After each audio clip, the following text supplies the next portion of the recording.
Welcome to the Pub Sports Radio closing time betting show. It is Saturday, August the 28th, and this is a hybrid edition, if you will, of the show today because we're not talking just one sport. Normally that's the case, but not the case today. We're going to do pretty much the main two items on the menu today. Now, I know there's a UFC card, and by the way, there's a UFC stream tonight on the Pub Sports Radio YouTube channel, so make sure you tune into that if you're interested tonight. And I know there's there's NFL preseason, but we're talking about the two main things on the board today, MLB card and the first day of the college football season. I know we're all excited. I am. Conor, Mac is.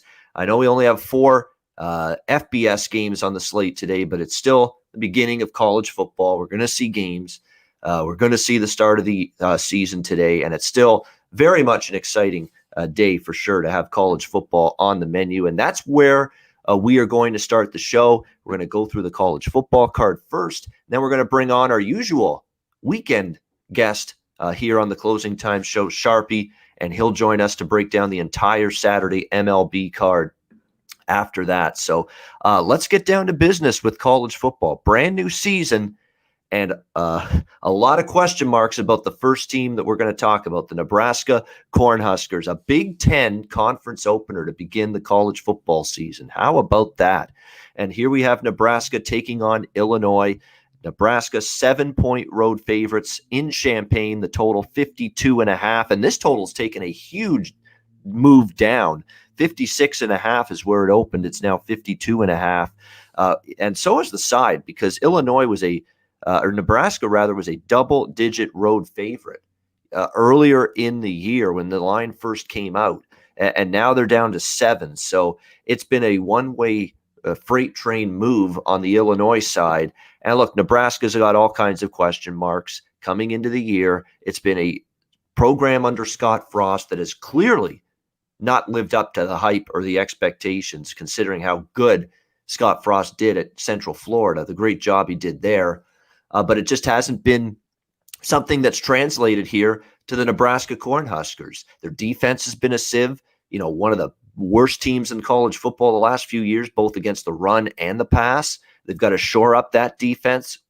Now, Scott Frost says that this is a defense that he feels as good about as he has at any point during his tenure here in Lincoln. I'll believe it when I see it. So many times throughout the summer, Conor, when I'm prepping for college football, I'm seeing coaches on teams that won one game last year, talking about how much they love their team this year and what a great season they think it's going to be. The coach speak that you have to frickin' navigate your way through in the summer when you're reading what these coaches are saying is insane.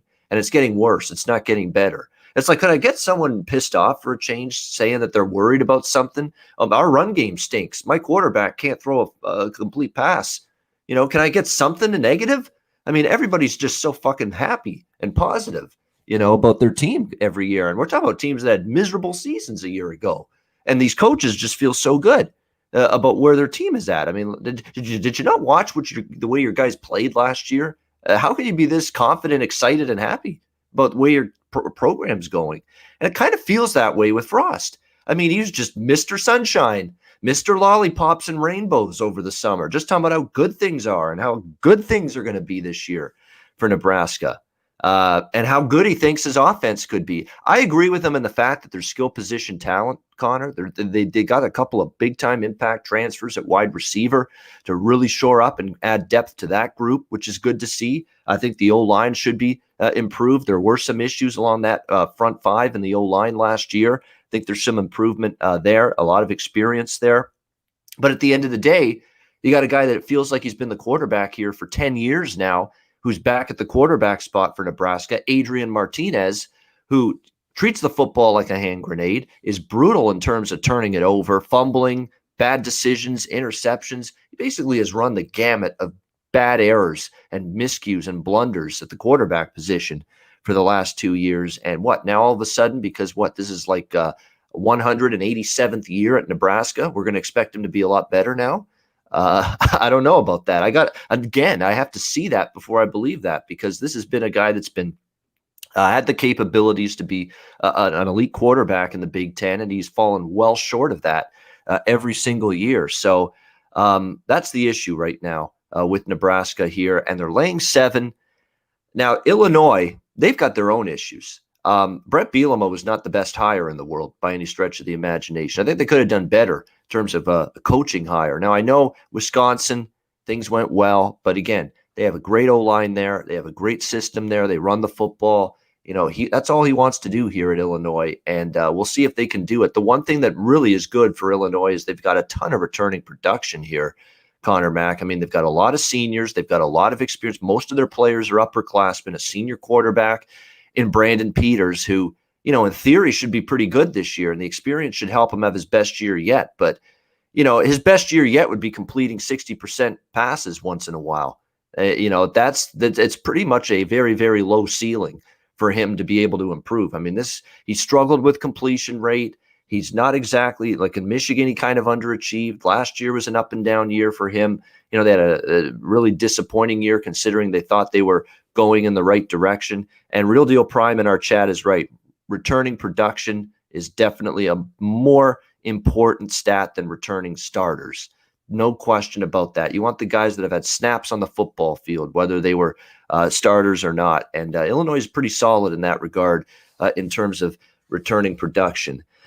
So I do have a small bet on Illinois here, +7. But why is it small? Well, first of all, the line has come way down. It was 11.5 on Nebraska. It's 7 now. So you're not getting the best of it with Illinois. Second of all, I don't know if I've talked to anybody that likes Nebraska in this game, or very few. And when I see that, that's always a little bit of a red flag for me that, everybody loves one side and you can't get any sort of recommendation or props for the other team. And look, Nebraska definitely laying points on the road is not something you want to do with a team right now that's you've got major question marks, and I do.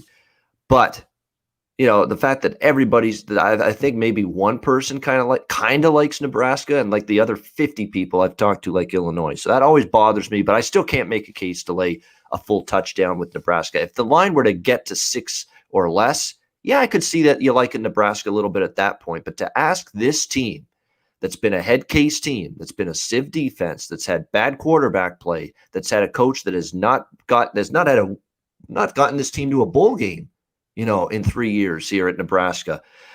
The fact that you've got all these issues and concerns with Nebraska, I just cannot justify laying 7 with them. I'm not in love with the Illinois side, but definitely for me, the Fighting Illini are the lesser of two evils here. Conor Mack, what are your thoughts? Big Ten opener.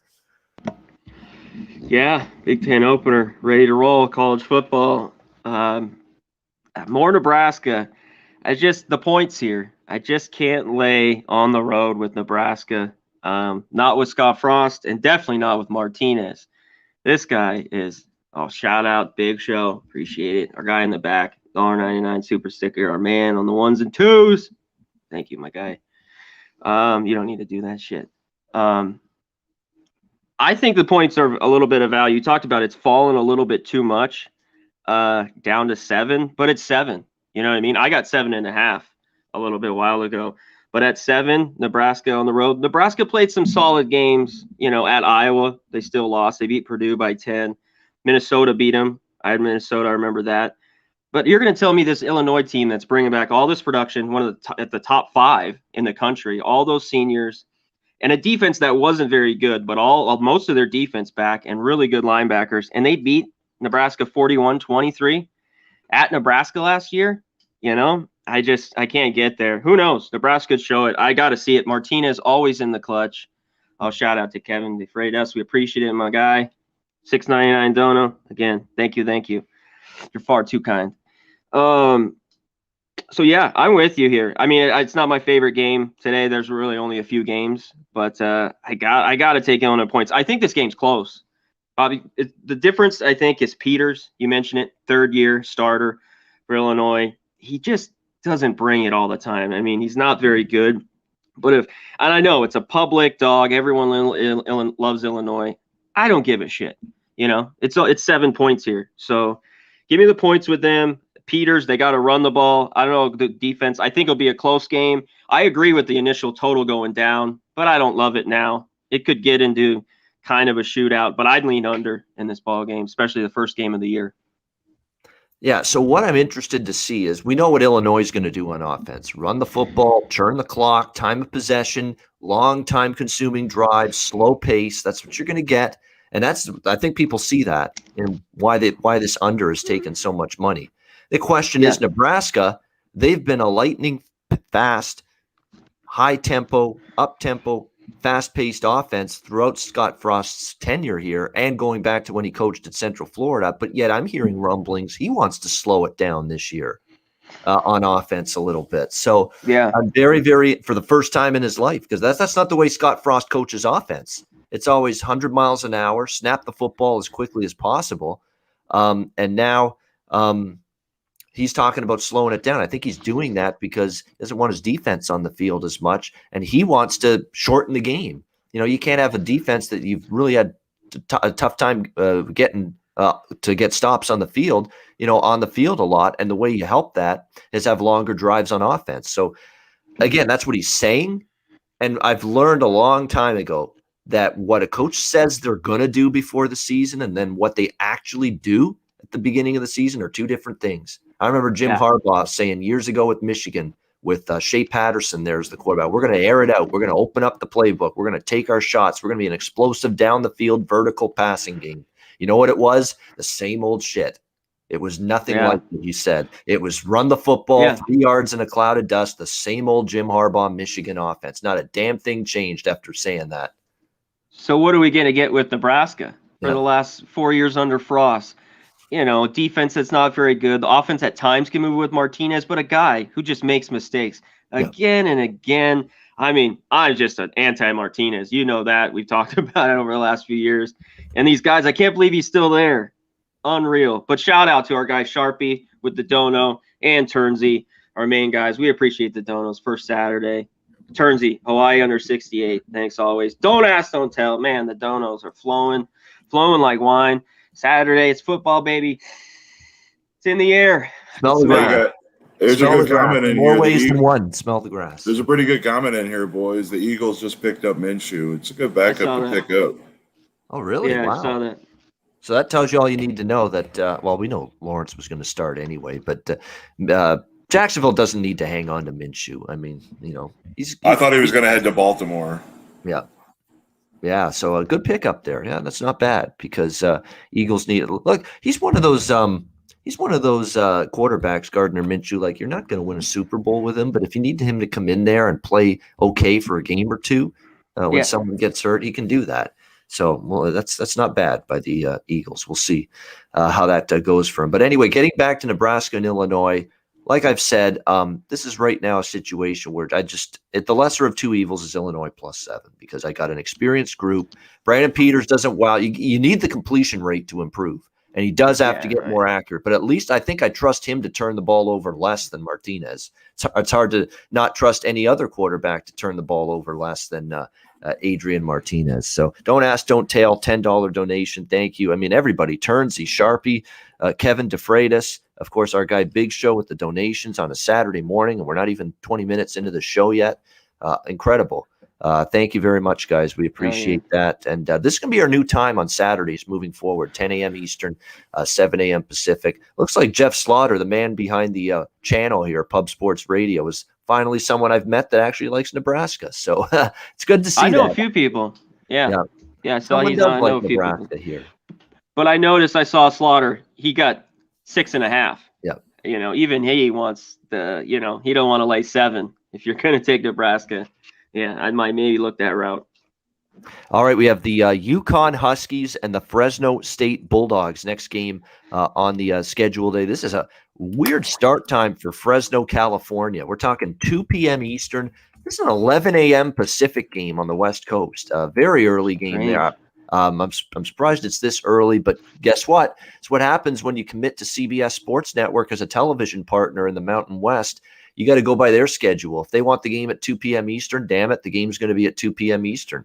And that's what we're seeing here for CBS Sports Network, which is going to be a big key television partner where a lot of the Mountain West games are going to be this year.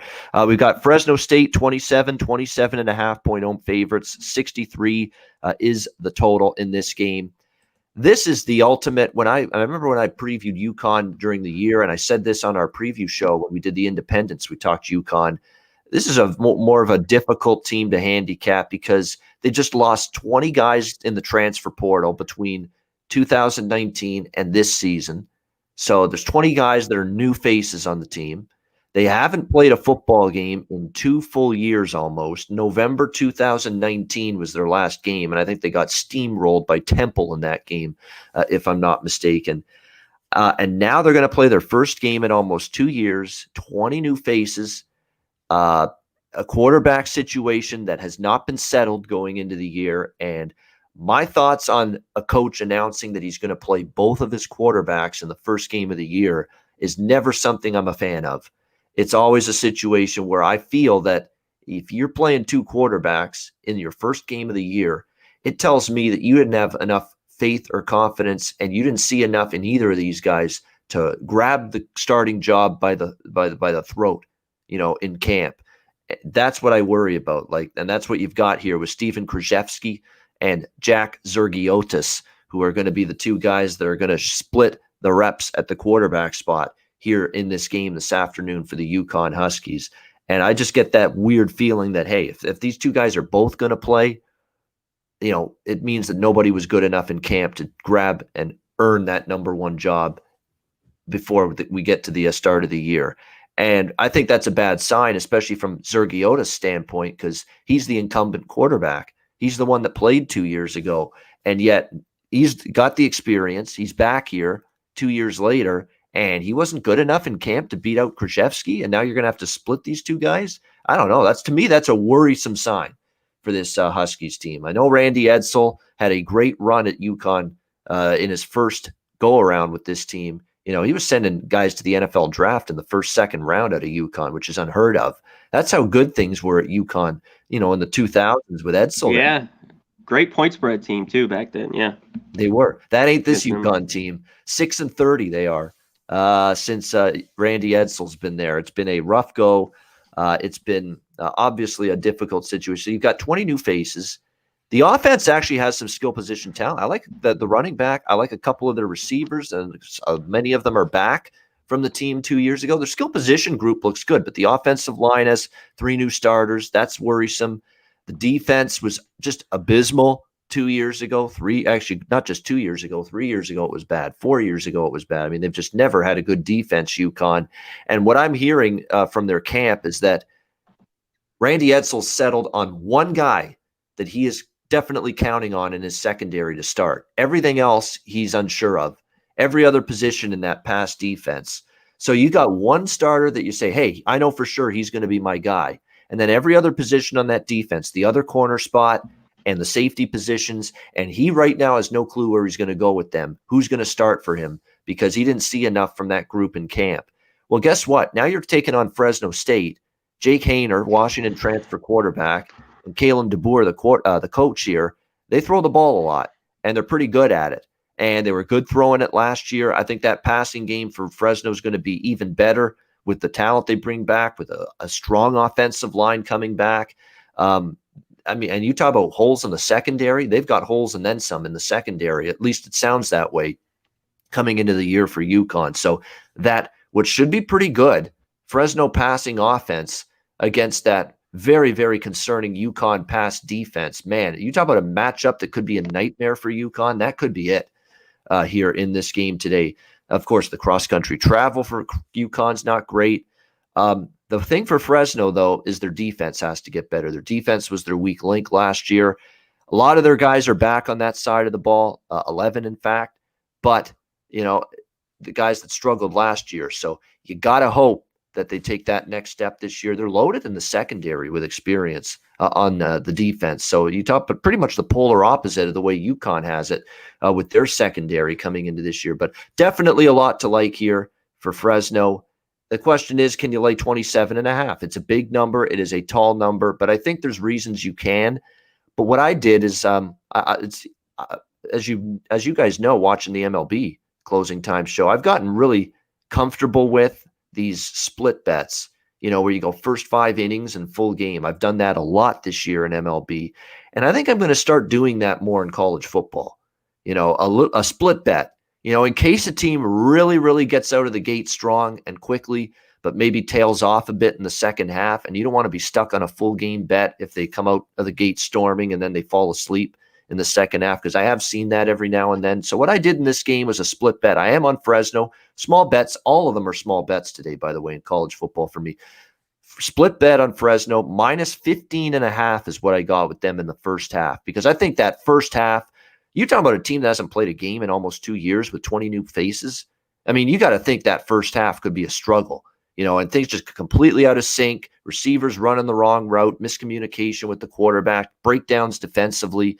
I mean, you could see all of that for UConn early in the game for a team that hasn't played in 2 years. We've never had to handicap something like this before, guys, in college football, a team not even playing the previous year. This year we do with UConn, and I got to believe early in the game they just aren't going to be sharp. And Fresno is the better talent and personnel on the field going into it. So I think early UConn finds themselves in a big hole, and I think Fresno to be up by 17 plus at halftime, I could see that. I actually like that a little bit more than the full game, minus 27.5, because the one thing that does bother me is Fresno plays Oregon next week. And it is a very, very big game, obviously, for them. And do they maybe milk the clock? Do they take their foot off the gas, give up a late score, with a big lead in the fourth quarter? You never know. So I'm going to split it up here. Fresno minus 15.5 first half. I've got 75% of my bet on that, 25% of it on the full game. That's the split that I'm going with for this one. So I think Fresno gets up big early. And then it's just a question of what does UConn do offensively? Because I do think UConn's offense, I trust a little bit more than their defense coming into the year. So the over, same with the over. I lean over 63, but I lean the over in the first half more than the full game because of that. Fresno could just really, really go conservative with the big lead with Oregon on deck. So if you like Fresno, and I do, I like the first half a bit more, minus 15.5. If you like the over a bit, I think the 33.5 or 34, which I think is the first half total, I think that one might be the better one to go with than the full game over. What do you think here, Conor Mac? It's an interesting game to handicap here. UConn, Fresno State. Yeah, I think Fresno, rips them apart. This offense can score with the best of them. I kind of like the first half bet a lot better. I don't love this game. Just one of these. We only have a few. Of course, we're going to talk about it.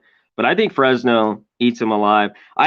Fresno was good last year. They were able to score and kind of on anybody at times. Like they lost by 3 to Minnesota, 38-35. SC beat them 31-23. That's one of our lower outputs. They had a few games when they play these smaller teams. Sacramento State scored 20 on them. I don't know the defense. Can UConn score, though? We haven't seen this team in 2 years. That's the question to me. Fresno will score touchdowns at will. It's can UConn hang around and score some on Fresno? Maybe. The number's huge. I like the first half a lot better. You talked about it. Hainer should do what he wants. Rivers, running back, they should shred him. They have some great receivers. I just don't know about this Fresno defense, but I don't know enough of UConn as we haven't seen him. And you talked about Edsel. Is this higher? I don't know. It's just bring him on back, for the time being. I don't know, but UConn, it's going to take a while, I think. This is a program that is just bad, really bad the last few years. So, yeah, I'd only be on Fresno in this one, especially early. I love them early, like you talked about. Yeah, I think the first half's very good. It's actually up to minus 16.5 in some spots, but that's fine. As long as if it stays below 17, you're not losing out on a key number. So if 16.5 is what you can get now on that first half with Fresno, that's what I would go with for sure, because I'd still go with that because, again, you stay below the key number of 17 there in that one. But yeah, and our guy Slaughter is right. Like, not only a very young secondary, but Edsel's saying I feel good about one guy in the secondary. I got one guy that I've already got locked in as the starter. Everything else is up for grabs. So that could be problematic here because Fresno can flat out air it out. They've got weapons. They've got receivers. I think most of their receivers are seniors. They've got terrific running back, Ronnie Rivers. You mentioned him. He might end up being the leading rusher in school history when his career's done. He's been that good for this Fresno team running the football. The offensive line solidified. Yeah, their defense is the area that's got to improve, but you would think, and they're talking about they really do feel this Fresno defense is not only going to be a little bit better, but could be a lot better. So we will see if that is indeed the case today. But interesting game there. And you're right, UConn to Fresno State. You talk about one of the longest, kilometers, miles, whatever metric you want to use. You talk about one of the longest trips for any college football team to have to take. That's got to be at or near the top, going from Storrs, Connecticut, which is not just east, but it's even further east than, Boston and New York and Philly and some of those other, East Coast cities and states. And now going all the way to Fresno. That is that's tough travel. Now, it is the first week. It's better to do it now than, say, week in the middle of the season with no bye before, but still not easy. We'll see if UConn can adjust to it quickly. Hopefully not, because I like Fresno early. Hawaii and UCLA. We've got this should be an interesting one here. So this number, when it was early in the spring, was UCLA -9. -9 is what we had here with UCLA. Now they are 17 and a half point home favorites. They were 18 actually yesterday. So we have seen a little take back on the Hawaii side in this game. The total opened 69 and a half. It's down to 67, 66 and a half in this game. And a very interesting move on the under. I think the reason for it is I think we got two defenses that could be capable here in this game. Hawaii's defense returns a lot, and the defense wasn't brutal last year for Todd Graham and the Hawaii Warriors. They were solid. They were okay, and now they bring back double-digit number of starters, lots of returning production there on the defensive side of the football. I think it's fair to say they'll be maybe not just a solid defense. They could be a really good defense this year. Is that going to be enough for them to handle what is a very good UCLA offensive line and a UCLA offense, though, that could really be explosive and dynamic and score in bunches this year? They have the potential to do that with Dorian Thompson-Robinson at the quarterback spot. I like that they bring in Zach Charbonnet at running back, and they've got a nice tandem there. They've got a good receiving core as well, and a terrific tight end, Greg Dulcich, who was outstanding last year in the middle of the field for the Bruins. He's back as well. It's got everything that you could want in a potentially explosive, quick strike offense this year, UCLA. There's no question. And DTR, you would expect this to be his best season by far. And for Chip Kelly, fourth year now as head coach of the Bruins, it is his best team on paper by far, no doubt. And last year, you look at the disappointing overall record, they lost a ton of close games. They just so many games that were right there for them that they found a way to lose. So they really could have been a much better straight up record team last year had some of those close games gone their way, which they did not. So there's no doubt there is reason for optimism here with UCLA. And when the number was 9-10 early in the spring and summer, I can see why people bet it up, because I think maybe at that number it was short, with UCLA. But now that we're talking UCLA going through the key numbers of 10, 13, 14, and 17 now in this game, I don't know if that value is still there with UCLA. And it's not like Hawaii is coming in here with an offense that is completely inept. They've got a good O-line. They've got a good running back in Hunter. Turner's an outstanding wide receiver. He's also used on kick returns. They've got some good skill position weapons here. They've got a experienced veteran senior quarterback here in Siobhan Cordero now, who's been here for, I would say, at least 3 years now with this Hawaii program, who's a dual threat, can run the football, can throw it a little bit here for this Hawaii team. This is a strict, and again, this is not me a ringing endorsement of Hawaii, but this is me saying that Hawaii is a little bit better than some people think coming into this year, with a lot coming back on defense. UCLA, look, can they show me a really good game first before we go crazy just moving this lineup 8.5 points the way people have? I mean, we're talking about a Bruins team, guys. They're 2-7 against the spread. Their last 9 as favorites. They've not been good in this role. They've always underachieved. They've fallen flat when they've been favored, when they've been expected to win. 2-7 ATS in their last 9 as favorites is just not a good track record. How about season openers? They've won 1 season opener in their last 5. That isn't very good either. You got to look at these first week track records. Some coaches, some teams play well that first game. Others don't. And UCLA has struggled in their season openers in recent years. And then you compare that to Hawaii, 3-0 straight up in ATS, their last 3 season openers. And the 3 games that they won were all outright as underdogs. Colorado State, 2018, Arizona, 2019, and then last year against Fresno State, they won outright as a dog. I mean, so Hawaii has constantly been ready for these season openers.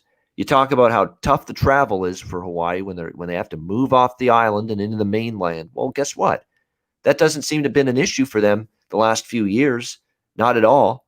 And they've been good in these openers, even when they've been on the road. They've been competitive. They've found ways. So, it's a really interesting matchup because there's some things I think that Hawaii can do here, defensively to really frustrate UCLA a little bit. But there's also the potential that, just because you have a potentially a significant disadvantage in the trenches for Hawaii, that there is that potential UCLA could just push them off the ball.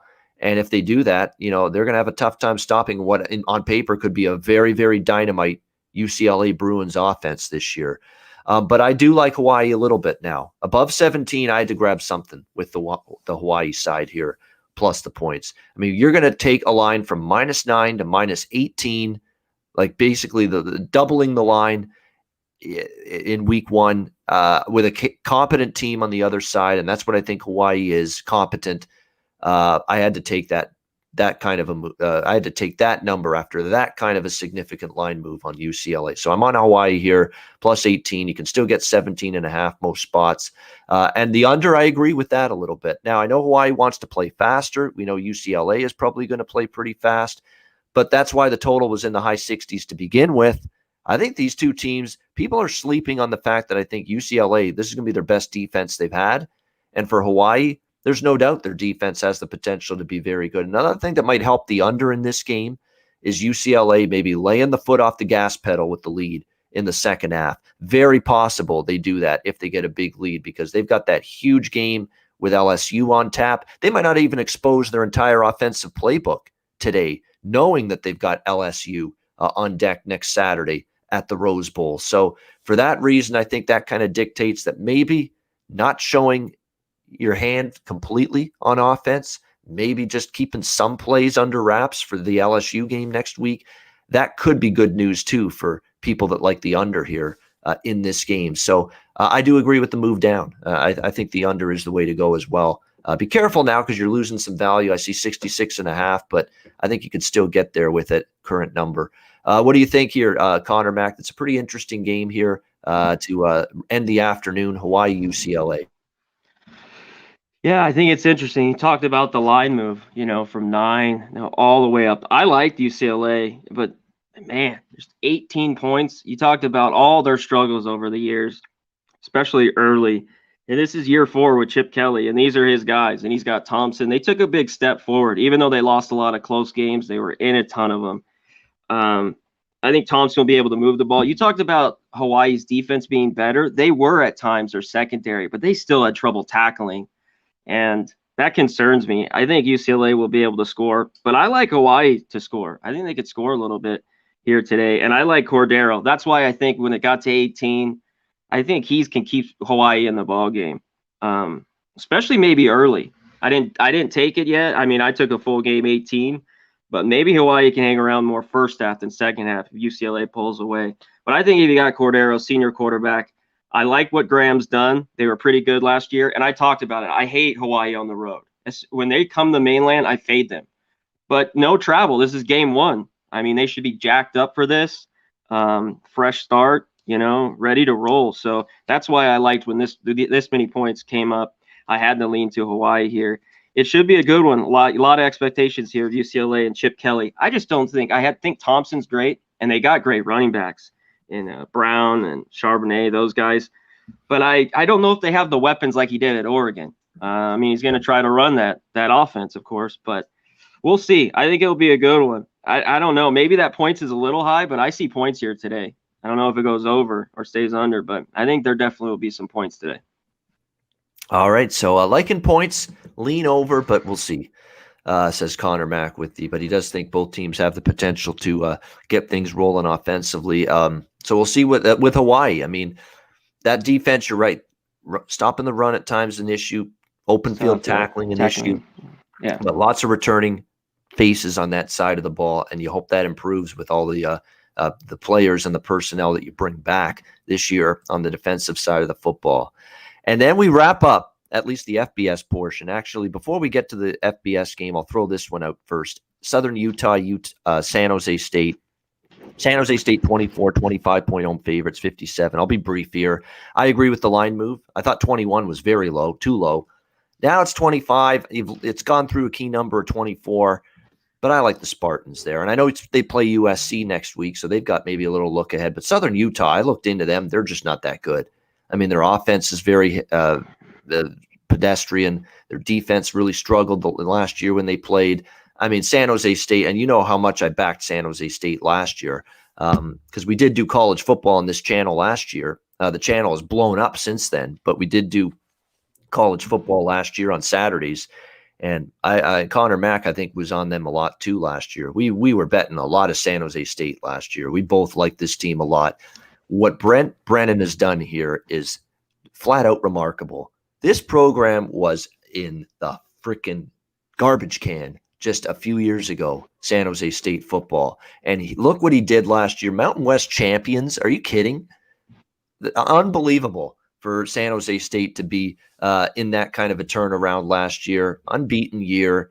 Just terrific stuff from San Jose State. And they look every bit as good as they were last year. Now, you're not going to get the point spread value you did last year because now they're being more priced like one of the best teams in the Mountain West, which they are on paper. But I think in this game, they can outman Southern Utah. I just don't see a lot to like there with the Thunderbirds. And I think in this game, the Spartans can, with their defense, which is going to be terrific once again on paper coming into the year, with Nick Starkel back at the quarterback spot, a lot of his offensive skill position group, solid O-line returning. They're going to be a good team, both sides of the football, potentially a very good team, again, both sides of the football, with a coach that flat out has shown you he can get it done. The turnaround and the rebuild of this program under Brent Brennan, it's been nothing short of phenomenal. I mean, this guy, I'm shocked he's actually still the head coach here, that he didn't get hired yet at another bigger job. That's coming, though. I mean, enjoy Brent Brennan while you got him. This could be the last year. I don't know if he survives, and stays at San Jose State beyond this year. I think there's going to be more people knocking on the door of hiring him at bigger programs after this year. But I lean San Jose State still. Again, you lost some value, but I think you could still get in there with San Jose State, or you could go first half even if you don't like the full game number. Did you have any thoughts, Conor, on this Southern Utah, San Jose State? Yeah, I think first half might be a really good look. Just they could get out early, be up 21-0, something like that. I like San Jose State. 25's getting there. You're right. Southern Utah isn't very good. I like the under a little bit more in this game. I don't know if Southern Utah will be able to score much.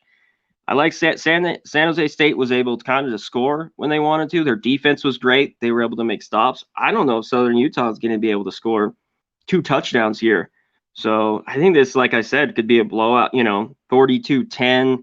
I don't know if they even get 10, Southern Utah. So, I mean, I lean San Jose State with the points, but I lean this under even more. I think they shut Southern Utah out here. I think it stays under, unless they score 60 freaking points.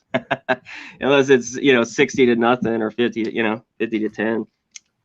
Yeah, I agree with you there. It feels like this could be a game where it's not easy to expect Southern Utah to score.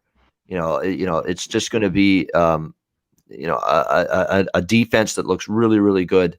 And I don't see Southern Utah's offense having the playmakers and the quarterback play to really put up points in bunches in this game. So I'm with you there. I would only look under that number as well in this one with Southern Utah and San Jose State. Team total. Yeah. There you go, Platinum Paul. Team total under 16.5. Yeah, I like that look.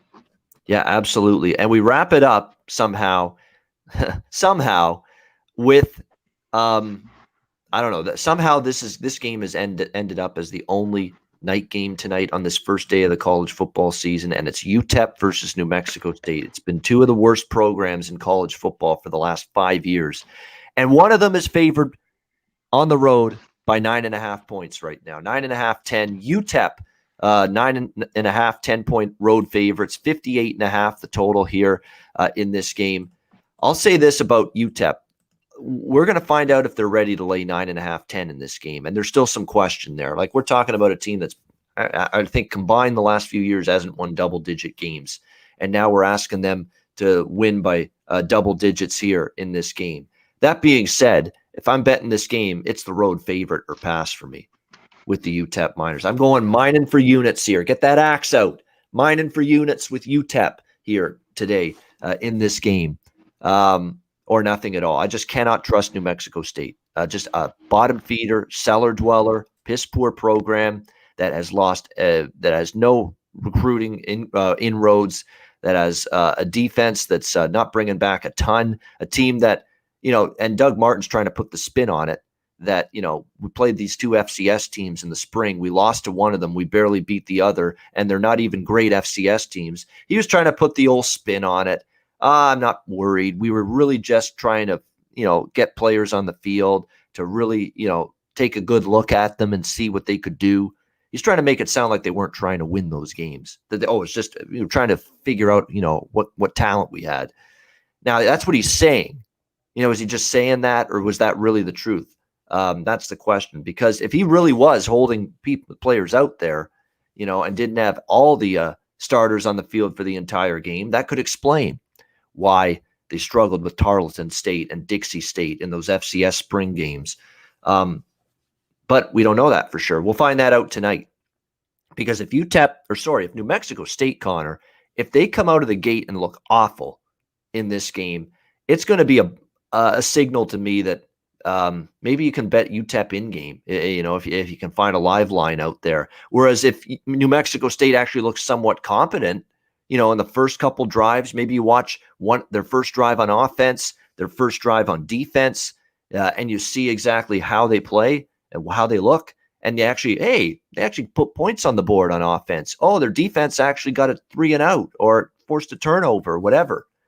Then maybe you're starting to think, maybe this coach, Doug Martin, was right when he said what he said, that we were just, we just had a bunch of, second string, third string backup players in the game in the two FCS games, that maybe there's more starting talent on here than we thought. Maybe they can hang in this game, and we bet New Mexico State live.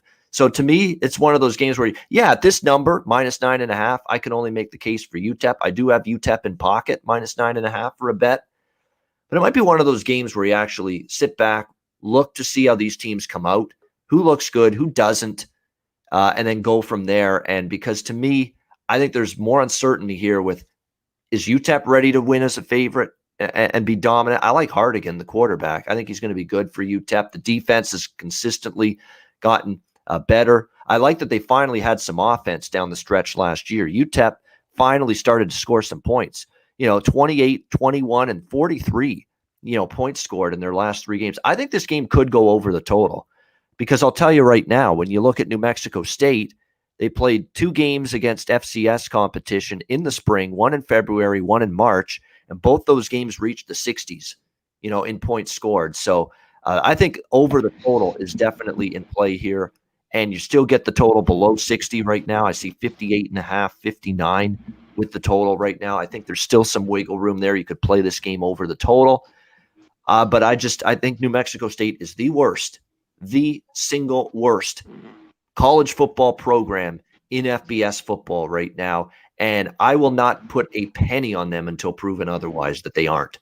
And until then, it's fade New Mexico State or nothing. Again, it's all about, can you take that leap of faith with a UTEP team that's barely been favored at all the last 3-4 years, and not only ask them to win, but win by double digits on the road. There is definitely somewhat of a leap of faith involved if you're going to back UTEP here. But I'd still rather take that leap of faith with the Miners than put anything right now on New Mexico State. Hey, Ian, we got an interesting comment. I don't mean to butt in, but did you guys see this one? By Nasty. My nephew is the starting tight end on the Lobos. Very good, the Nasty Nate. Wow. Or New Mexico State. Or New Mexico State. You're talking about New Mexico State. Okay. Well, okay. He probably does mean New Mexico State, right? I think that might be a joke, though. Might be Is it true, or is it? Yeah, you might just be trying to be funny there, Nasty Nate. But either way, maybe he is your nephew. Shout out to Lat Media, $9. Clear that up for us. Is that really your nephew, or are you just playing a joke here on this New Mexico State team, which is they're an easy team to make fun of. Don't get me wrong, but yeah. The bottom line is it's minus 9.5. Don't love it, but I would only lay the points with UTEP here, and I think the game could go over the total, 58.5, 59. I think it could go over that number. Conor Mac. It's the toilet bowl. It's somehow, inexplicably, it's the only game in college football tonight, FBS game, that is. There's also San Jose State game, which is also televised, by the way. CBS Sports Network will have that San Jose State game. I don't know who's going to have this game on. I know there's an affiliate network on my little service that I use for my television that's going to have the game, but I don't think it's going to be one of those. It's not on the ESPN networks. It's not going to be on the FS1s. It's not going to be on anywhere of the major main networks. You're going to have to look for like a local channel in New Mexico or freaking El Paso, Texas to find this game. That's the only place it's going to be on from the looks of it. What do you think here, Conor Mac? UTEP, New Mexico State. Yeah, shout out Solat Media, our guy. We appreciate it. $9.99 dono. He says it's early. I'm hungover, but we be pumping. You know it always. Yeah, the toilet bowl like he talked about. This is ugly. One thing you talked about, UTEP was able to score last year. I think they'll be able to score here too. I mean, it's crazy. Yeah, you got 10 points. That's the only side I'd be on. I lean UTEP. I mean, I don't love it here. New Mexico State is the worst team in all of football. They lost to Tarleton State by 26, and then they beat this little school called Dixie State here right up the road in southern Utah from Vegas by like, what was it, a couple points, or maybe it was a touchdown. I forget the score. They barely beat them. Dixie State. Not even basketball. This is football. So for New Mexico State, they are just ravaged. It's going to take them a long time to get better. They should get shredded even here. But yeah, I just want to watch this game. But I'd only bet UTEP to lay it, which sounds crazy. But they're bringing back all 11 guys on offense, on starters. You know, quarterback will be there. Their line's good. So I think they'll be able to score again today. So the only side I'd be on is UTEP here. Yeah, for what it's worth, Dana Dimmel, the head coach of UTEP, he's very, very complimentary and talking about his quarterback here, Garvin Hardison, saying that, he really likes him. He thinks he's going to really take that next step. So fascinating to see, because you're right. I thought he's definitely a quarterback that's got a little potential here to it's very good athletic wideouts as well. Yeah, you got some good wideouts in Garrett, Cowie, good running back. So I think they'll be able to score at will. Well, how there's their defense? Can New Mexico State score on them? I don't know. I don't think so. I think UTEP can win here and cover. Yeah, definitely. So very interested to see how Garvin Hardison plays tonight, leading that UTEP offense and their defense, to be honest, which, again, the defense hasn't always been bad here for UTEP. It's just that they've been done in by an offense that I remember a couple of years ago, they could barely move the football. And now I think they're probably going to have their best offense since Dana Dimmel's been the head coach there. So, and look, like I say, if you've got any sort of capable, competent offense, I think you're pretty much going to be good to score at least 30 points this year against a team like New Mexico State. So that's going to be because their defense is just, I can't even explain to you how bad it was the last couple of years, New Mexico State on the defensive side of the football. I mean, they're giving up 60s for fun, 50s, 40s. I mean, they're giving up points for fun, it seems, in most of their games. All right, before we get to MLB, we're going to pivot and change sports in just a minute or two and talk MLB, and we'll be bringing in our weekend special guest to talk baseball, Sharpie, in just a few minutes. Before we get to that, though, college football best bet. We'll give you two best bets on the show today, one for college football, one for MLB. This is really best of a lukewarm bunch of bets for me today, but we'll still give you a best bet for college football. I'm going to start with mine, and it's going to be I'm going to go Fresno State first half. Minus 15.5 is what I got. It's minus 16.5 right now against UConn. I'll go with that for best bet. Like I say, I could have gone different ways. Hawaii, I considered it. Illinois, I considered, but Illinois, actually, I didn't consider. Illinois was never going to be best bet because I'm just worried that everybody loves that side. And we're going to find out quickly, the games where everybody loves one side. How does that go? We're going to find that out quickly in that Nebraska-Illinois game. But I'll go Fresno first half. Fresno State first half. I got minus 15.5. It's pretty much minus 16.5 right now across the board. And I think I'll go with that for my first college football best bet of the year. And a reminder, Monday, 1 p.m. Eastern, 10 a.m. Pacific, our first edition of Hitting the Books, and we're going to look at the midweek games, the weekday college football games. We'll talk of the entire Thursday college football card on Monday's show, and we'll look ahead to several games on Saturday that we like early in the week, things that are piquing our betting interest. So make sure you join us Monday, the premiere of Hitting the Books, the early week NFL and college football betting show right here on Pub Sports Radio. Mondays, 1 p.m. Eastern, 10 a.m. Pacific. It'll be your first look at the football card on this channel each and every week throughout the football season. Conor Mack, best bet for college football today. What do you got?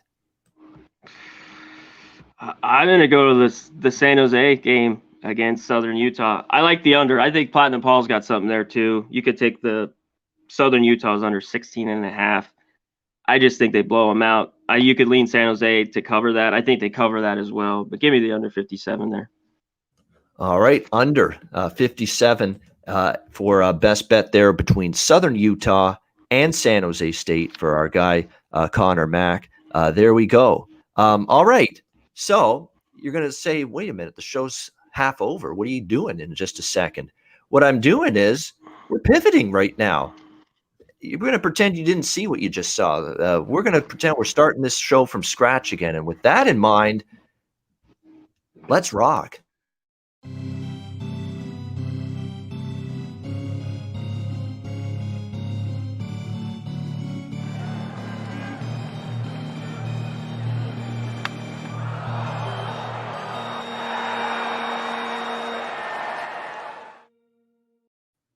Welcome to the MLB version of the Pub Sports Radio closing time show. It is Saturday, August the 28th.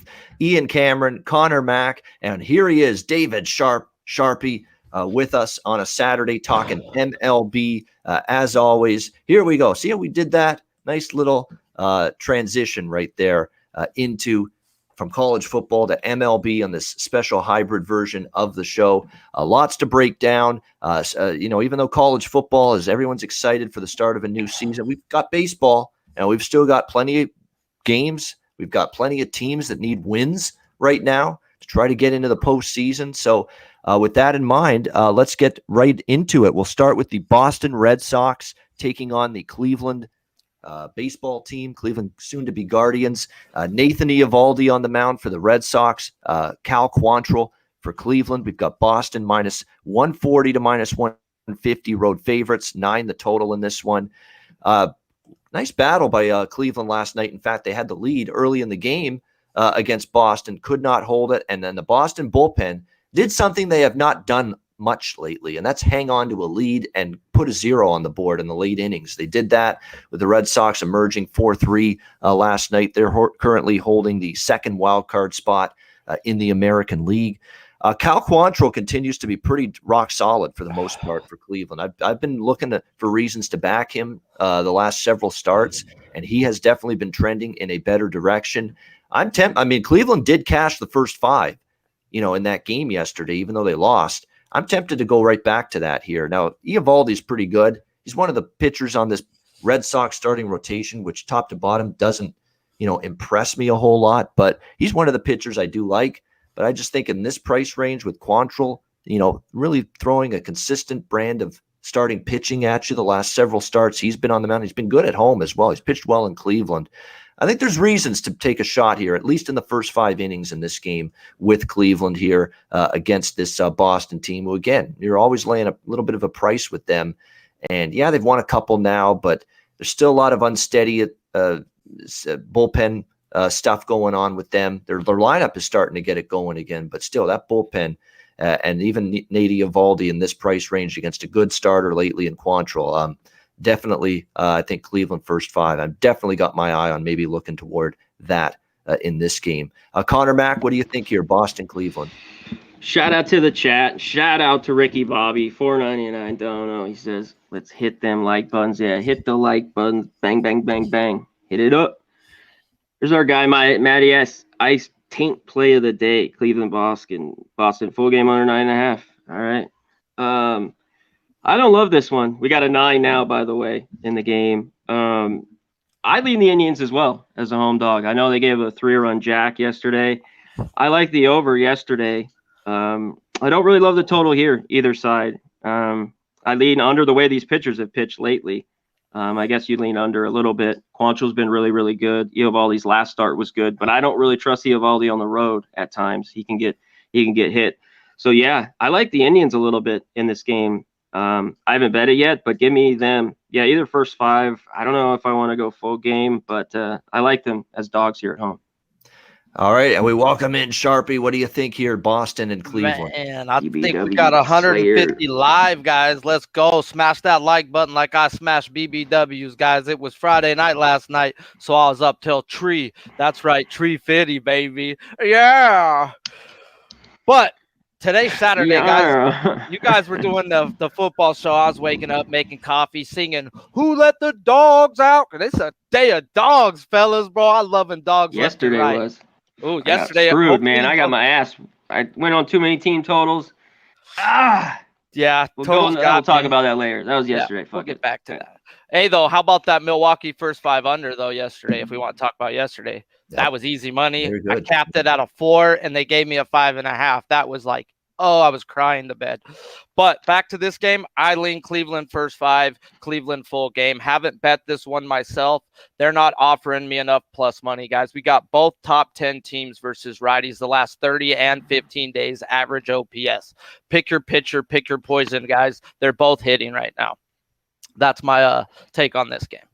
All right, next up, we've got the New York Yankees and the Oakland Athletics, the just the red hot, piping hot Yankees and the reeling Athletics right now with the way these two teams are trending. Nestor Cortez, the lefty on the mound for the Yankees, Frankie Montas for Oakland. We've got Oakland taking the money here. Yankees open favored, and now Oakland minus 115, minus 120. Home favorites at the Coliseum, 8.5 the total in this game. I'm sure not on that train of thought with the Oakland move here in this game. What can you say? The Yankees are just absolutely rolling right now. They're hitting home runs left and right. We saw that yesterday in the victory against the Athletics, and they poured it on late, ended up winning 8-2. Just an impressive job by this group. The double-digit win streak now going for them. Now, I do get it. Frankie Montas, his last few games, has been really good. I mean, really good. I mean, he's got a 2 ERA his last 3 starts. Overall this year, he's pitched very well, especially here at home. In day games, he's pitched well. I understand that Frankie Montas is not an easy, fade right now. He's probably been, at least in terms of current form, the best pitcher here for this Oakland team. But I still am of the belief that even despite all that, why stand in front of the Yankees right now? And why try to back a team that just can't get out of their own way and is just in a free fall right now? They've lost 6 straight games, Oakland. They're not hitting. They've scored 1, 3, 1, and 2 runs for their last 5 losses. That's just not going to cut it. We know what the Yankees are doing. They're just crushing the ball during this win streak. Look at the last 7 games of this win streak. They've scored 5 runs or more in every game. 7, 10, 7, 5, 5, 7, 8. I mean, this offense is just lighting it up right now. I get Frankie Montas. I get it. Frankie Montas been solid last few games. I'm not taking that away from him. Shut out the Giants in 7 innings. But guess what? They lost.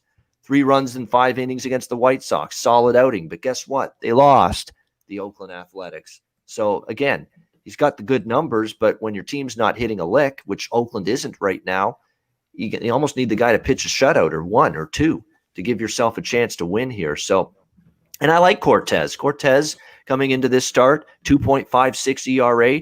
I don't see anything that says he's not a bet-on pitcher right now. He gave up 2 runs, 4 hits, and 7 innings against the Twins in his last start. A brilliant outing against a very good White Sox team. You hold them to 1 run in 6 innings. You're doing something right if you're Nestor Cortez. So I think he can pitch well here. Oakland's just hitting 217 as a team and averaging 2.78 runs per game against lefties in their last 10. That is not very good in my mind. So, yeah, if you like Montas that much, have at it, betting markets. Have at it. Bet Oakland to your heart's content. I ain't joining you. If I'm betting this one, it's the Yankees to keep the win streak going. What do you think here, Conor Mac, New York, Oakland? Yeah, I get, they think the A's will come through. The money's on them. I can't lay with the A's. Yankees are just red hot. It's Yankees are pass here for me. Cortez has been good. I mean, this is the same guy who kind of came up with Baltimore and those teams, and I've been waiting for him to kind of get hit, and he hasn't. He keeps pitching pretty well here. Montas has been good his last few, but to me, he's so up and down. His record always says exactly is 9-9. He's got about a 4 ERA. I have to be the Yanks. Like I said, Yanks are past. I kind of looked at the first 5 under 4.5, but one thing with the Yankees, with all these guys in that lineup, they're not playing to the under, especially these first 5s. They've been going over. So that's what scares me off the under here. I kind of like it, but just not enough to play it. It'll only be Yankees at plus money. You can look at the Yanks team total 4.5. It's the same as the game. So, but I mean, I would just roll with the Yankees plus 108. As your boy Jake Kaiser just says, go Big Red with that $10 dono. I don't know about Nebraska. Shout out to Jake. But I'll call it for you, Yeah, Jake's guy. Nebraska guy. I know. Hey, sorry, all Jake. for it. Let's go. We're going to see More Nebraska Martinez. tweets all day. Let's go. If you donos, like buttons, shares, it all helps, guys. So smash the like if you can. Hit the dono if you can. If not, just hit the share. Tell your grandma. Tell your friend. Anything helps, brother. So on to this game. How the hell can you bet a team on a 5-game losing streak and the other team on a 13-game winning streak? The numbers say it is a coin toss. It is a coin flip. But even in that, I want the hot team. I'm not going to bet it myself because I don't see a clear-cut advantage. Really, I wanted a 5 for the under. They're giving me a 4.5. I think it's sharp. They're right on there. It could be a 4 or a 5. Like, it's too sharp for me right now, guys. They've had these games pretty spot on except for yesterday. I was all over the Garrett Cole at minus 150. We will be seeing Garrett Cole at 300 within the next week or two, guys. It's a time. It's coming. This game's sharp. It's lined right. If you're going to bet it, you have to take the team on a winning streak, guys. This other team is falling apart in front of us. All right. I'm happy with this next team. Oh, we're going to be Royals. Kansas City and Seattle here in this one next. They've got cashed with them twice here in this series so far. Seattle minus 150, home favorites, 8.5 the total here, shaded to the under. Like, if it ain't broke, don't fix it. I mean, they've had Seattle overvalued 2 games in a row in this series, and 6-4, 8-7 wins back to back for the Kansas City Royals. This team, you got to watch out for teams like this, teams that are way out of the playoffs but not playing like they are. That's what we're seeing here right at the moment from the Kansas City Royals. They're playing with great fervor. They swept the Cubs. They really gave Houston everything they could handle. Won several games against them, both in Houston and home against them. And against a Seattle team that's just 3 games back of Boston for the second wild card. They need these games badly. They can't afford to be losing these games. All Kansas City does is waltz right into Seattle and beat them twice in a row. So in this particular situation here, I mean, I don't trust Seattle as chalk. Tyler Anderson, to his credit, has had a solid year, I would say, and he's pitched well lately for the Seattle Mariners. 2 runs or less in 4 straight starts, and he's won 3 of those. I get that, but it's still him laying minus 150 or a little bit more than that here in this game today. Daniel Lynch, what do you get from him? Well, what you've gotten from Daniel Lynch, and you can trace this back to when he got sent down after the month of May when he was brutal in his first stretch of games with Kansas City. Since then, he's been recalled. He's given up a grand total. Think about this. He's given up a grand total of 9 runs in 36 innings over a span of 5 starts, or 6 starts rather, since he's been recalled. So he's given up 9 runs in 36 innings or so over his last 6 starts since the recall. He's been a lot better, Daniel Lynch, and they do still hold him in high regard. Let's not forget that. He was supposed to be one of the better pitching prospects in this organization, and yeah, it didn't look that way in May. It's looking a lot more like that here in the month of August. Kansas City or nothing for me. I would only look Kansas City once again, and just like the first 2 days, yesterday and Thursday, I would look first 5 full game split with the Royals here in this game. Now, I did like the over last night, and obviously it flew over the total. I don't know about that today. Anderson's been good. Lynch is in good form. I know both teams have, it's been a high-scoring series so far. I think this could be the day. This could be the matchup pitching-wise that we see the runs drop off. We see the offense cool off a little bit. So I'd lean a little bit to the first 5 under here, but I'm going to go back to KC again one more time. First 5 and full game split here on the Royals. Conor Mack, and if I lose, I lose. I've already won 2 with Kansas City in this series, but I'm coming back to them one more time. Conor Mack, what do you think here? Royals, Mariners. Yeah, Mariners just, had those big wins against the A's and then come back and lose to the Royals, giving up leads, both these games, just horrible. Mariners, I can't take them. Anderson has been good. Like you just talked about, I like a little bit the first 5 under 4.5, but it's pretty sharp. I wanted 5 here. Lynch has been good lately. The one thing that sides with the Royals, they hit lefties. I know Anderson's been good, but that's why I got to be back on the Royals again here. Plus 130, you can go split it. I got to take them. I think they can hit Anderson here. All right, Sharpie, what do you like here? KC, Seattle. This is where we start with the dogs, guys. I'm on the Royals first 5. It's a little bit of dog money right now. I've got it at plus 110. I'm also on the Royals over 1.5 first 5 at minus 115, guys. Royals versus lefty. This is my type of shit, guys. I mean, I lost the bet versus Kikuchi last time, but they got 5 runs in the 6th. So to me, that's still the right read. I just was off by an inning. I'm going right back to the first 5. I'm going right back to the team total first 5. If you go Kansas City, the last 15 days, second average 14th OPS. Last 30th, they're 7th and 21st. So the last 15 days, these guys have been humming, guys. They're playing on the right type of path, and they're getting Anderson. Anderson hasn't played a top 10 team in the last 4 or 5 weeks, guys. He's going up against bottom level teams. Houston, guys, is not that team versus lefties. Is what it is.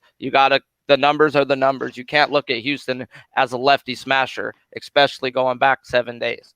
Texas, New York, Texas. Whipty damn do, bro. So you did a good job pitching versus Texas 3 times? Come on, guys. I can't trust that. That 4.5 is sharp, like Conor was saying. So I'm taking my dog shot, a little dog shot, but it's starting off the day. I'm following a lot of these dogs here. I think the lines are off. This should be a pick'em game. I can't go full game. I do know the Royals have freaking choked it up. I mean, have won it in the last couple innings, in the late innings, but by the numbers, Seattle has the way better bullpen, guys, and the numbers will show out eventually. And I want the first 5 where I think I have the clear-cut advantage. All right, yeah, first 5, yeah, I wouldn't argue with that. You definitely want to at least split it up with the bullpen flammability, I think, really on both sides, but especially Kansas City. All right, we've got Arizona, Philadelphia, Humberto Mejia for the Diamondbacks and Kyle Gibson for the Phillies. Philly minus 190, home favorites, 8.5 the total. I don't really have much on this game. I mean, Phillies probably should win. They have the pitching edge. Gibson's been pretty good since joining the Phillies. 4 starts. He's given up 3 runs or less in all 4 of those starts, a grand total of 7 runs, which span 26 innings. So he's been pretty good in 4 starts for the Phillies. And has had a good year overall for the most part. Still a 3.77 ERA. He hit some turbulence at the end there in Texas, but he's really gotten it back on the beam again here as a member of the Phillies. He just faced the Phillies 11 days ago, gave up 3 runs in 6 innings, and Arizona won that game 3-2. Humberto Mejia on the mound for the Diamondbacks. Gave up 2 runs, 6 hits, 5 innings. Not bad, but again, you're facing a very, very light-hitting Pittsburgh team, and you kind of labored through that start, and you didn't give them length, and you're going to see a lot of the Arizona bullpen.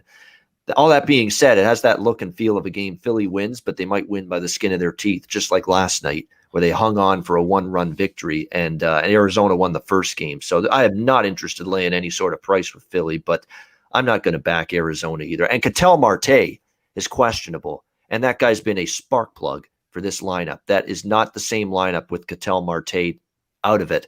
And if he doesn't play today, it's a blow to that Arizona offense for sure. So again, I think Philly wins, but I'm just not, because I'll tell you what, right now with this Philadelphia team and the way they play, you could lay this number and here you are like 4-4 in the 9th inning, or you need a late run for them to win the game or something. I could totally see that happening because it doesn't seem like Philadelphia, especially against this Arizona team. This Philadelphia team doesn't win games easily. So I'm passing this game. Conor, what do you think? Yeah, I mean, Philly's huge price here. I like the D-backs, but Mejia, this guy, I mean, you're right. He slid by that Pittsburgh game. He got through the 5 innings, 6 hits, 2 runs, 2 walks, 7 Ks. Pretty good, though. But his minor league numbers, this is the guy who gets ripped in AAA pretty consistently, He has some decent games too, but he gives up 6, 4, 4, 7. Back to June, he was getting ripped. I think the Phillies could hit him here. Yesterday was under early, like we talked about, then went over, full game went over, hit it live. Both these bullpens suck. So I'd still look over. I think the Phillies get it done. I'm just not big on Mejia. Maybe a Phillies team total, but it's minus 125. Yeah, I just look over. Maybe this is an end game for me here live. Yeah. One of those games, Mejia, because I saw parts of that game as well because I was flipping. That's what I do with baseball. I just flip around to a bunch of different games so I can get a sense of many of them. And what I noticed is that the control was off. He was giving up some loud contact, just happened to go right at fielders. Yeah, exactly. Just line drives that just happened to go right in the glove of a left fielder or right fielder or center fielder. That's not the kind of pitching you could trust to be sustainable and effective moving forward. So that's why I worry a little about Mejia today. We'll have to see how he fares against this Phillies team. What do you think here, Sharpie, with Arizona and Philly? I think the chat is the damn shit, but they already know that, guys. We got 180 live, bro. It's early on the West Coast, so you West Coasters, yee, way to get up with us and get it. You East Coasters, you already about the money. You guys were up 3 hours ago, ready to get to it. We got 76 likes, guys. We trying to get to that 100 so I can melt my face off for that third surgery for Michael Jackson, guys. It's early out here, but I'm trying to die. I'm trying to die. So we get to this game, though. We on it, though. Arizona versus Phillies, guys. Who's the worst team in baseball right now? Can we say the Philadelphia Phillies? They've not been good. Can we? Because by the fucking numbers. And they barely won. By the numbers, they're trash. And I'm done trying to guess when they're going to be good. The other day, shout out to Platinum Paul. We had this straight up, we're done guessing when a team's going to be good, guys. If in basketball, I hear you guys say it all the time, catching a falling knife. Why the hell is people trying to catch a falling knife with these Philadelphia Phillies right now and the Oakland? They're on a losing streak, guys. They're playing terrible ball. They're bottom 5 numbers in every damn category you look at. What do you think inside that clubhouse is feeling right now, bro? You think they're freaking having fun going out to dinner? No, they're miserable coming into work, and pressure is building. Pressure burst pipe, guys. It don't make diamonds. They would have been diamonds already, guys. These guys haven't seen the playoffs. They don't know what playoff baseball is, and they're crumbling. So I can't bet the Phillies with a iota of my neighbor's money right now, let alone my own money. So it's a pass for me or an over. I'm not trying to get involved with this game today. They both just faced each other, or Gibson just faced them. And if Martell's in the lineup, I'll throw some over money on it. All right. The over interest. It depends on what we get from Gibson. Gibson's been good, but you're right. I don't trust Mejia. So interesting how that total goes with the Diamondbacks and the Phillies. We got the Toronto Blue Jays and Detroit Tigers next up. Alek Manoah on the mound for Toronto. And looks like we've got the return. I don't know if this is a good thing for Detroit, but we have the return of Jose Urena for the Tigers here, who hasn't pitched since July 17th. He's been out for over a month. We've got Toronto here. Minus 190 road favorites, 9.5 the total in this game. This is where we've gotten to with this Blue Jays offense, which is mystifying to me with how they've been so poor the last week or two. And losing last night 2-1. 1 run against Matt Manning and a 6.75 ERA. This is now where I'm at mentally with the Blue Jays. I'm wondering today if they can score a run against Jose Urena. That's where I'm at with them. That's unbelievable to me. This lineup on paper, and I'm wondering if they can give me a couple of runs against Jose Urena. That's where we're at. That's honestly where we're at right now with the Toronto Blue Jays. I can't believe I'm saying that, but I honestly don't know if I can trust them. The at-bats are poor. They aren't hitting in the clutch. They're coming up lame with runners in scoring position, and it happened again last night. Just awful stuff from an offense that we know on paper so much better than this. I don't want to hear the excuse that George Springer's out. I'm sick of hearing that. Man up and do something. You've got enough good bats in that lineup to hit. Yeah, Simple. There's enough. There's enough. I don't want to hear that nonsense. Oh, George Springer's out. Shut up. All right, you got enough guys that should be able to hit. It's absolutely insane. And that's the problem with being in this area, guys, and knowing a lot of Blue Jays fans. I'm hearing excuses. I'm hearing all kinds of bullshit. No. This team should be hitting better than this. It doesn't matter that George Springer's out. And you should be able to hit Jose Urena. And now I'm at the point where I don't even know if he can hit this guy, because this lineup is just they've made they've made bad and mediocre pitchers look good for the last couple of weeks. So, that's the issue here. They should have had more than one run last night, and they didn't. Just absolutely awful stuff. So in theory, they should whack this guy. He's been awful this year, Jose Urena. He's coming off a stint on the injured list as well, going into this start. They absolutely should smack him around, treat him like a human piñata. But I don't know if they're going to be able to do that here. And they're going to be careful with him. It's mostly Urena's going to start, but he is on a pitch limit. He is on an innings limit, and it's going to be Tyler Alexander after that for the Tigers in this game today. So we'll have to wait and see. But yeah, I mean, I'm at the point now I can't even trust the Jays to hit a bad pitcher at the moment. That's where this team is at right now. That's where they've fallen to offensively at the moment. I think Manoah will pitch well. He had one really rough outing. Other than that, he's been terrific. 2 of his last 3 starts, 3.18 ERA. He deserves some Rookie of the Year, conversation, for that award, because he has been very good this year for the Blue Jays. But I'm probably not getting involved in this game. I mean, in theory, Jays team total over should get there, but I said that last night too, and against a guy with a 6.75 ERA and Matt Manning, and they scored 1 bloody run. So I don't think I'm in a rush to get to that again. But obviously the Jays have the massive pitching edge here, but again, they got to hit at some point, and that's what you're worried about. So I'm probably going to stay off the game at the end of the day when it's all said and done. Connor Mack, what do you think here, Jays Tigers? Yeah, Blue Jays are in a world of hurt here. Can't score any runs. I wouldn't feel good at all. Maybe they break it out and they can get you Urena. I wouldn't feel good taking their over team total. I'm with Turnsey. I'd be on their team total under. I'd look maybe under in this one, and I'd only be on the Tigers. This team's playing better, and they're at home. We talked about shitty, loosey teams. That's the Blue Jays. I know they've won a couple of those, but they still, can't hit. It was a couple of games, 2-1. Just want nothing to do with them. So give me the big dog in Detroit at home. I don't know if I want to go first 5 with Urena. I know he's probably only going to go a couple innings. Usually I take Detroit only first 5. I might go full game here with the Tigers. Yeah, Dom Ricci's right. Blue Jays are kind of like the American League version of the Mets right now. So much possibility, potential, should be a better lineup and offense than they are. And right now they aren't. Like Vladimir Guerrero Jr. has hit the shits in the last couple of weeks. I mean, it's been one DP after another with guys on base for him lately. I mean, he's playing really good defense, actually. His first base work has been terrific. He's made some incredible defensive plays, but he's there for his bat as well. And more than anything else. And he's really feeling it right now as well. And it's starting to look like a pipe dream that he's going to win AL MVP. I think that's definitely going to be Ohtani or nobody winning that award. What do you think here, Sharpie? Jays Tigers. Shout out to the chat once again. We almost to that 100 likes. Smash it if you haven't. Hit the share. All that good stuff, guys. We appreciate it all. And what Dom said about them Toronto being the New York Mets. Yes. They spending money and they're just not spending it in the right places, guys. You can't just buy people and plug them in and hope it works. You got to have a farm system to go with that, plugging in those people.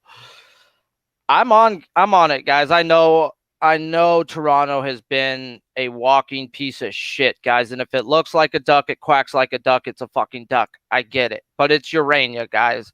And I have to fade Urena. How many chances am I going to get to fade Urena again? And I get Manoah on the mound versus one of the worst teams versus righties the whole month and 15 days. Detroit's a team I like to play versus lefties, guys. They're a top team versus lefties. They are not versus righties. They're a bottom of the barrel type team versus righties. I love Toronto -0.5. It is -150. It is juicy, but I like it, and I like it a lot. It is on my card. So, yes, has Toronto sucked dick and not lived up to expectations? Yes, but Urena's done that his whole life. So I expect him to do some more. Yeah, I mean, in theory, that makes sense. I mean, Blue Jays first 5, like we sure as hell like Manoah a lot more than we like Jose Urena.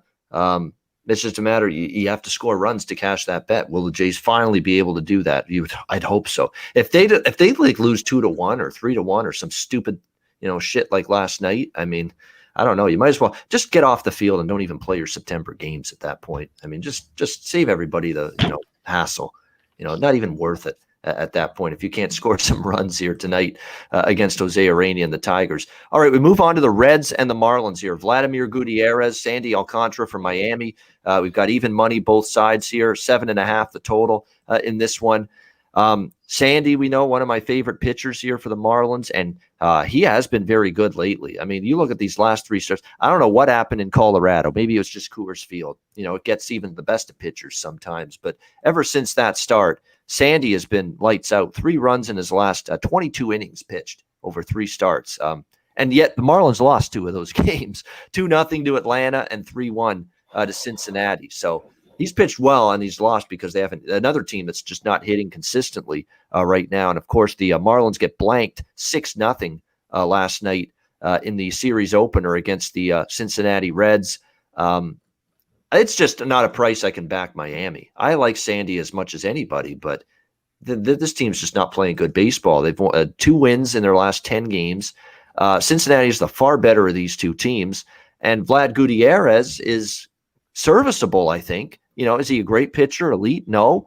But boy, he's been terrific for 6 straight starts now, giving up 2 runs or less in 6 consecutive outings prior to this start today. 2 runs, 1 run, 1 run, 1 run, 2 runs, 1 run. And he's faced the Cubs, the Mets, Pittsburgh, a couple of weak offense, but he did face Atlanta, Cubs again, Miami. Yeah, he's faced probably one good offense, but come on, Miami's not a good offense right now. And he already shut him down once. This, to me, I would only look Cincinnati. They're just a much better team. They're playing for a lot. They're battling with San Diego for that second wild card spot. And Miami's just, I don't trust, even if Sandy pitches well, we've seen in his last 2 starts, they haven't given him the run support to win those games. So for me at this price, Cincinnati or pass for me. What do you think, Connor Mack? Cincy, Miami? Yeah, it's the Reds for me, too, at this short price. Alcantara's good. These guys just faced off, though, 7 days ago, and they both pitched well. 7 innings. Gutierrez gave up 1 run. Alcantara gave up 2. Same thing happened yesterday. The Reds, it went over. I think, Sharpie, you had it. It just got over. It was 4. They got 5. I don't love it as much today. I mean, it is 4 here. I just don't trust the Marlins sticks. Can they swing it? Every once in a while they step up and do, but I wouldn't trust them. Alcantara's pretty good at home. I don't know if I can play it, though. I lean it. They just saw each other 7 days, but I lean the under first 5 Reds, Marlins. But I think the Reds is the better play. They're just a better team, and you're getting a -105. That's the way I see it, because I like these games where the price is based on the starting pitching matchup, and obviously Sandy garners betting market and odds maker respect. And I take advantage of these because, they price it based on who's on the mound for the inferior team. That's why, this is even money. But I in these spots, I like just taking the better overall team. And especially when I don't think there's a huge, this is not a huge mismatch. He's got the edge, Sandy, over Gutierrez, but this is not like a huge whopping mismatch, in terms of starting pitching. So that's why Cincinnati's the side for me. What do you think here, Sharpie, Cincy, Miami? Man, shout out to the chat, 182 live, 90 likes, guys. We 10 away from 100. Let's get there while I get this one done. This one I didn't cap myself. It wasn't on my card, but listening to you guys and just straight capping cappers, guys, I would go back to the under first 5. I know that's usually what I don't do when 2 pitchers have seen each other, but Alcantara at home is a play on for me. I know his home road splits just straight off the top of my head are drastic, guys. He's someone I've always backed at home, and when he's on the road, I just let him go and watch him, guys. He will be an ace 2-3 years down the line. He will be everything they want for. But right now, he's still learning, still young. He's under 25, I believe, guys. He's a young kid. So I have to trust Gutierrez in this spot to keep doing what he's doing, guys. Miami, to me, they're a play on versus a lefty. They're a play against versus a righty, guys. And this is a righty. So I'm going to stay off this myself. I lean the first 5 under because of how dominant these 2 pitchers have been versus mediocre type teams. Cincinnati is not mediocre one bit, but the Alcantara at home tends to even that out for me. So I'm going to stay off. I lean the first 5 under. All right, Tampa Bay and Baltimore. By the way, it's hilarious seeing LJ from H-Town misspell the word Twitter in our chat. Hit me up on Titter. No, he didn't misspell it. He didn't misspell it. He wanted titties yelled out. There you go, baby. Put the titties on the table. There you go. That's it. I think that was deliberate. Yeah, I think that was intentional. I agree. Tampa Bay and Baltimore. I'm shocked they're running out Michael Waka Flocka Flame again here for Tampa Bay tonight, but they are. And John Means on the mound for the Baltimore Orioles. We've got Tampa minus 170, road favorites, 9.5 the total in this one. And the money's coming in, not just coming in a little bit, it's coming in a lot on Baltimore. This was minus 210, and it's down to minus 160 now in some spots, almost a 50-cent move. And I see why. I don't know if I'm going to take Baltimore first 5 full game now that the price has been, hit so hard and it's way down now on the big move. But I will be on that Baltimore team total over 3.5 here, minus 130. I'm jumping on that. I mean, this guy's just completely inept right now, Michael Waka. He's got no answers. He's not fooling anybody. He's given up 6 runs, 8 hits, 4 innings to Seattle, 7 runs, 11 hits, 5 innings to Minnesota, and then 4 runs, 8 hits, 5 innings in his last start against the White Sox. It's been absolutely ripped apart in his last 3 outings. The Orioles, in my opinion, look, last night they got held down a little bit by Tampa Bay, 6-3 loss, but it's a lineup that started to hit a little bit at the end of that Angels series. 8 runs, 10 runs, 13 runs scored in those 3 games. They should be able to get 4 runs here against Michael Waka, who just can't get out of his own way here in the last 3 starts. The big question is, what do you get from John Means, who has just not been the same guy since the All-Star break? It's just not been a good second half for him. Can the Rays do some damage against him? They sure did the last time they saw him. 7 runs, 8 hits, 4 innings.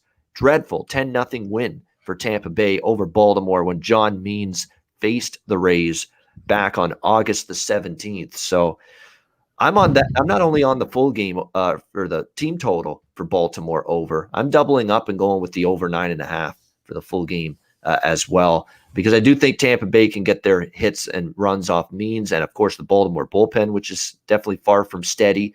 And on the flip side, though, I like that team total for Baltimore. Just asking 4 runs for them against Waka right now, to me, that is not asking much, or that is not asking a lot. So Orioles team total over 3.5, full game over 9.5 for me in this game. Sharpie, what do you like here? Rays Orioles. Man, this. You started talking about this game. My engine started going.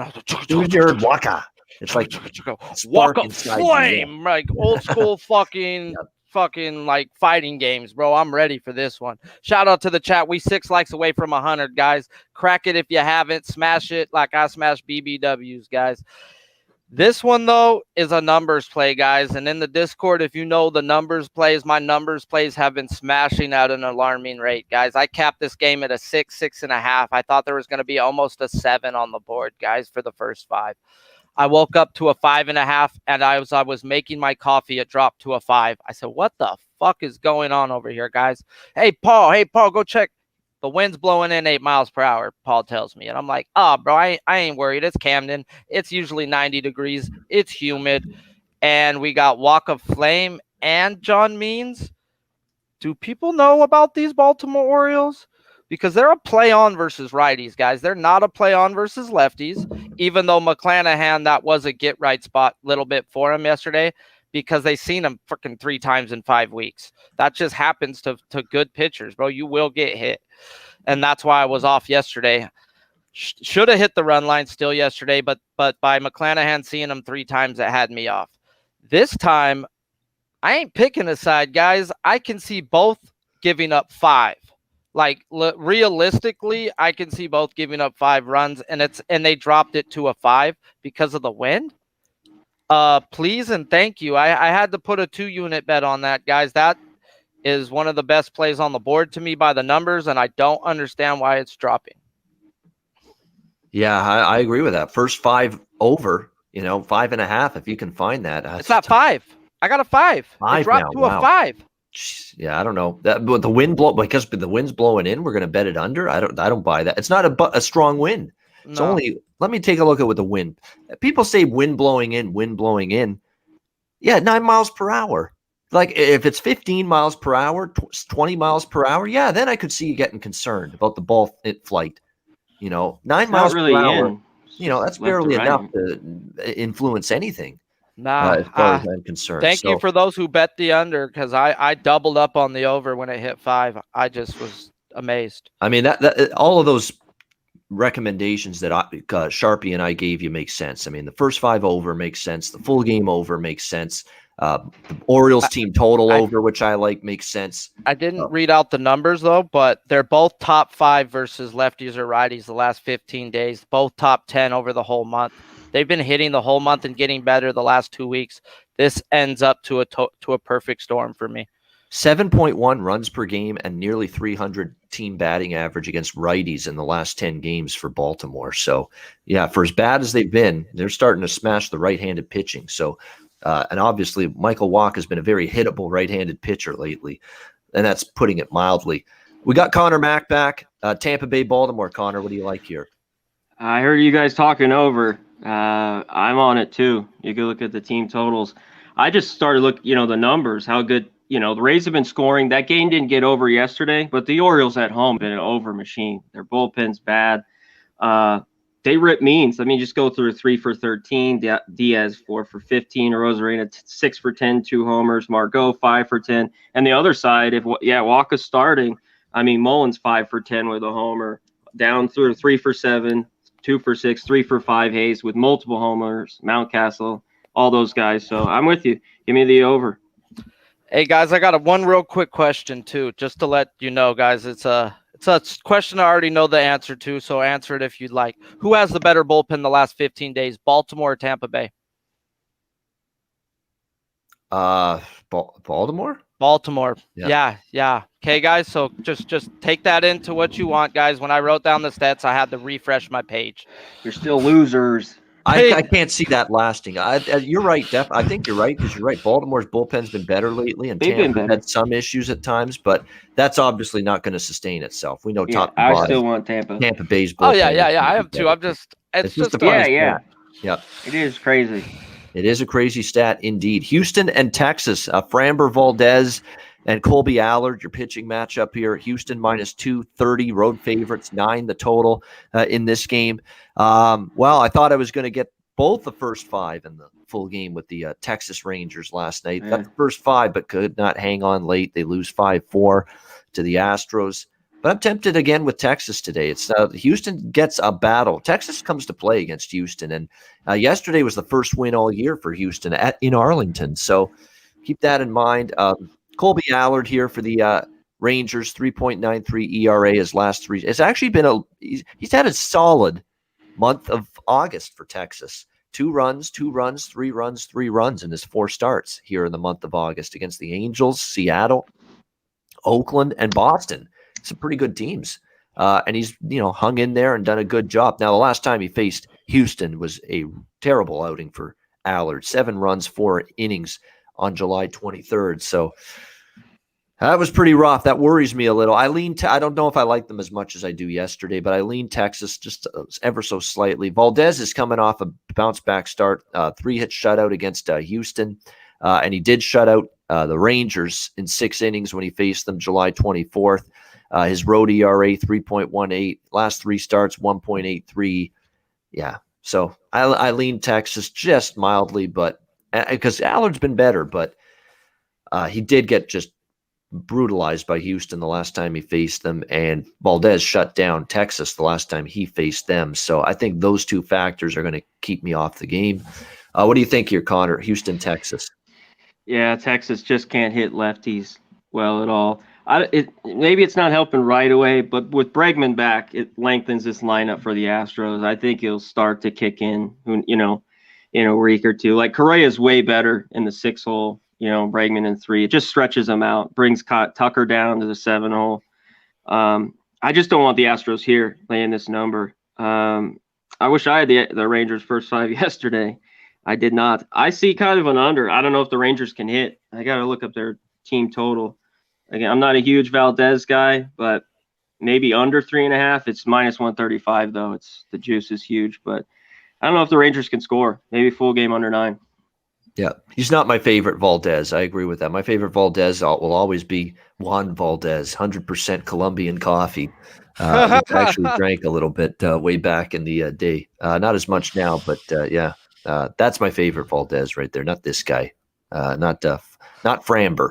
What do you think here, Sharpie, Houston and Texas? I want some of that good coffee, bro. I had to deal with shitty ass 7-Eleven coffee, bro. Oh, that's man. You didn't go up it for quality with that. That's for sure. No, I went to the closest spot to my house. It was 6 a.m, man. No. But the girl behind the counter is cute. She just don't speak English, so I need to learn her language. Yep. So shout out to the chat. We got that 100 likes, guys. We about to melt that face like Michael Jackson.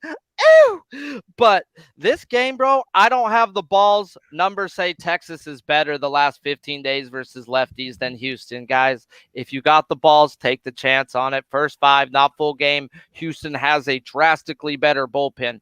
Auto yesterday was not an auto fade. I didn't have the balls, but me and Conor were back in the Discord like, bro, if we had, like, this is screaming Texas. It's screaming. And then he brought up the fact that Ian said, bro, they've beaten them every time. And I still couldn't pull the trigger, bro. But good cash on that first 5, Ian. It was on the wall. It was on the writing. This here says they're equal teams with the bats. Granted, Bregman is not in that part of my stats. So I'm going to stay off, but I lean Texas first 5. All right, great stuff there. There he is, Sharpie.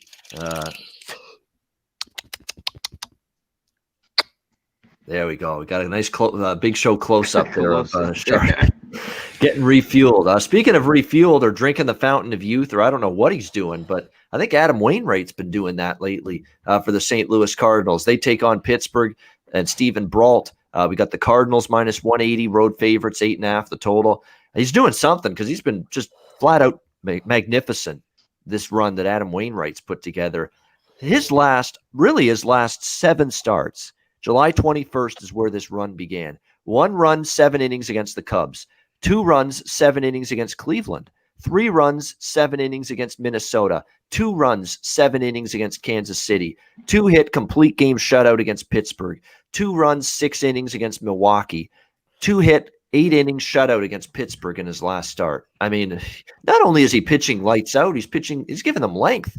I mean, when's the last time you see a pitcher give you 7 innings or more consecutively, like Adam Wainwright has in the last 5 or 6 starts?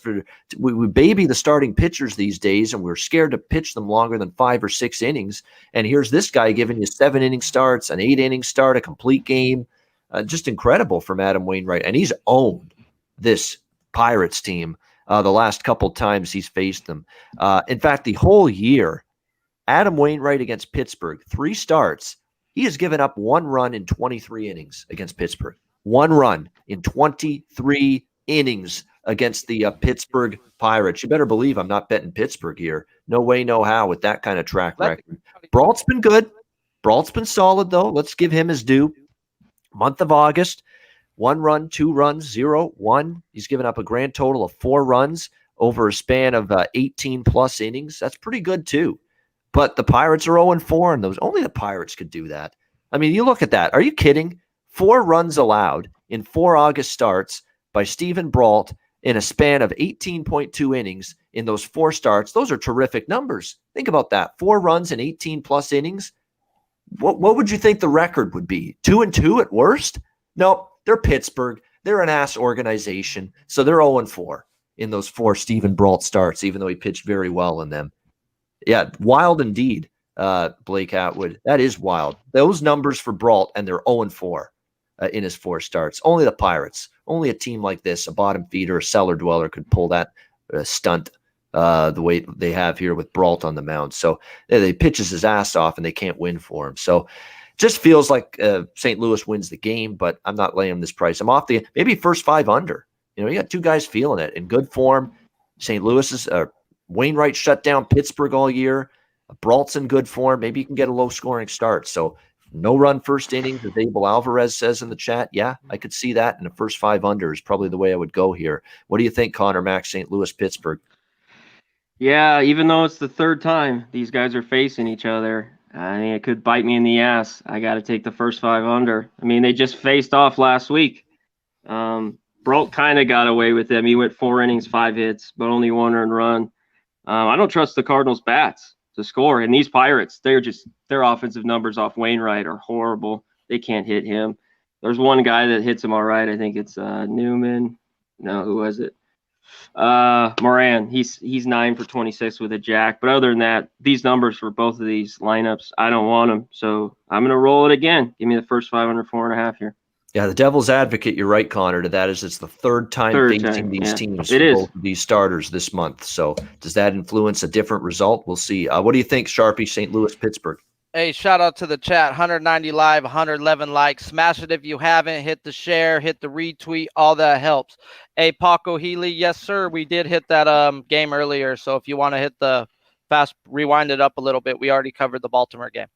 Shout out to Paco, though. He lived 12 minutes from me, my guy. Yeah. But on to this game, guys. This is where yesterday I left money on the table, and today I'm going to maybe not leave money on the table. It's something I'm going to have to go figure out back in the Discord. Shout out to the Pub Sports Radio Discord. If you haven't freaking joined it yet, join it. You're missing out. It's a bunch of us like this back there hanging out, and Connor's there a lot. Ian pops in sometimes. Show's always there. I'm there literally every day because I have no life. So come join me. Well, I'll be in there for these Saturday and Sunday football days we've got coming up for sure. See, so I literally, it's like a screen like you're seeing now, guys, with up to 25 boxes to where we all could just hang out, watch games, live cap. It's really a good time, bro. Your wife will get mad at how much time you spend in there. So moderation for the guys that are married. On to this game, though, guys. Wainwright. So good versus this team. And it's my thing is like, dang, 3 times now in 4 weeks. I think I could run the freaking run line. I really think I can. The numbers say 30 days, Pittsburgh are 30th average, 30th OPS. 15 days, they're 23rd and 26th. Their bullpen's trash. And St. Louis bullpen is good, even though they have given up a few games. I get that. That's baseball, guys. They are going to give up a few games, but their numbers say they're a top 10 bullpen, and I need to trust that. And if Wainwright going 7-8 innings, we're not really trusting the bullpen too much. So I really think this is a run line spot. St. Louis's bats have been middle of the pack. They do hit lefties. This is the 3rd time seeing this guy. This is a major league, better than average major league team versus lefties. Fool me once, cool. Fool me twice, okay. 3rd time, dude. Arenado, Goldschmidt, and them should have the advantage today, guys. So St. Louis run line for me. Haven't bet it, but it will probably be on my card. All right, St. Louis run line for Sharpie. We move on now to the battle of the Windy City. Cubs and White Sox, and that great football game we saw last night, 17-14 or whatever it ended up being. Two touchdowns and a field goal for the White Sox, 2 touchdowns for the Cubs last night in that one. Tonight we'll see if we get more runs here. Mills and Lynn, the pitching matchup.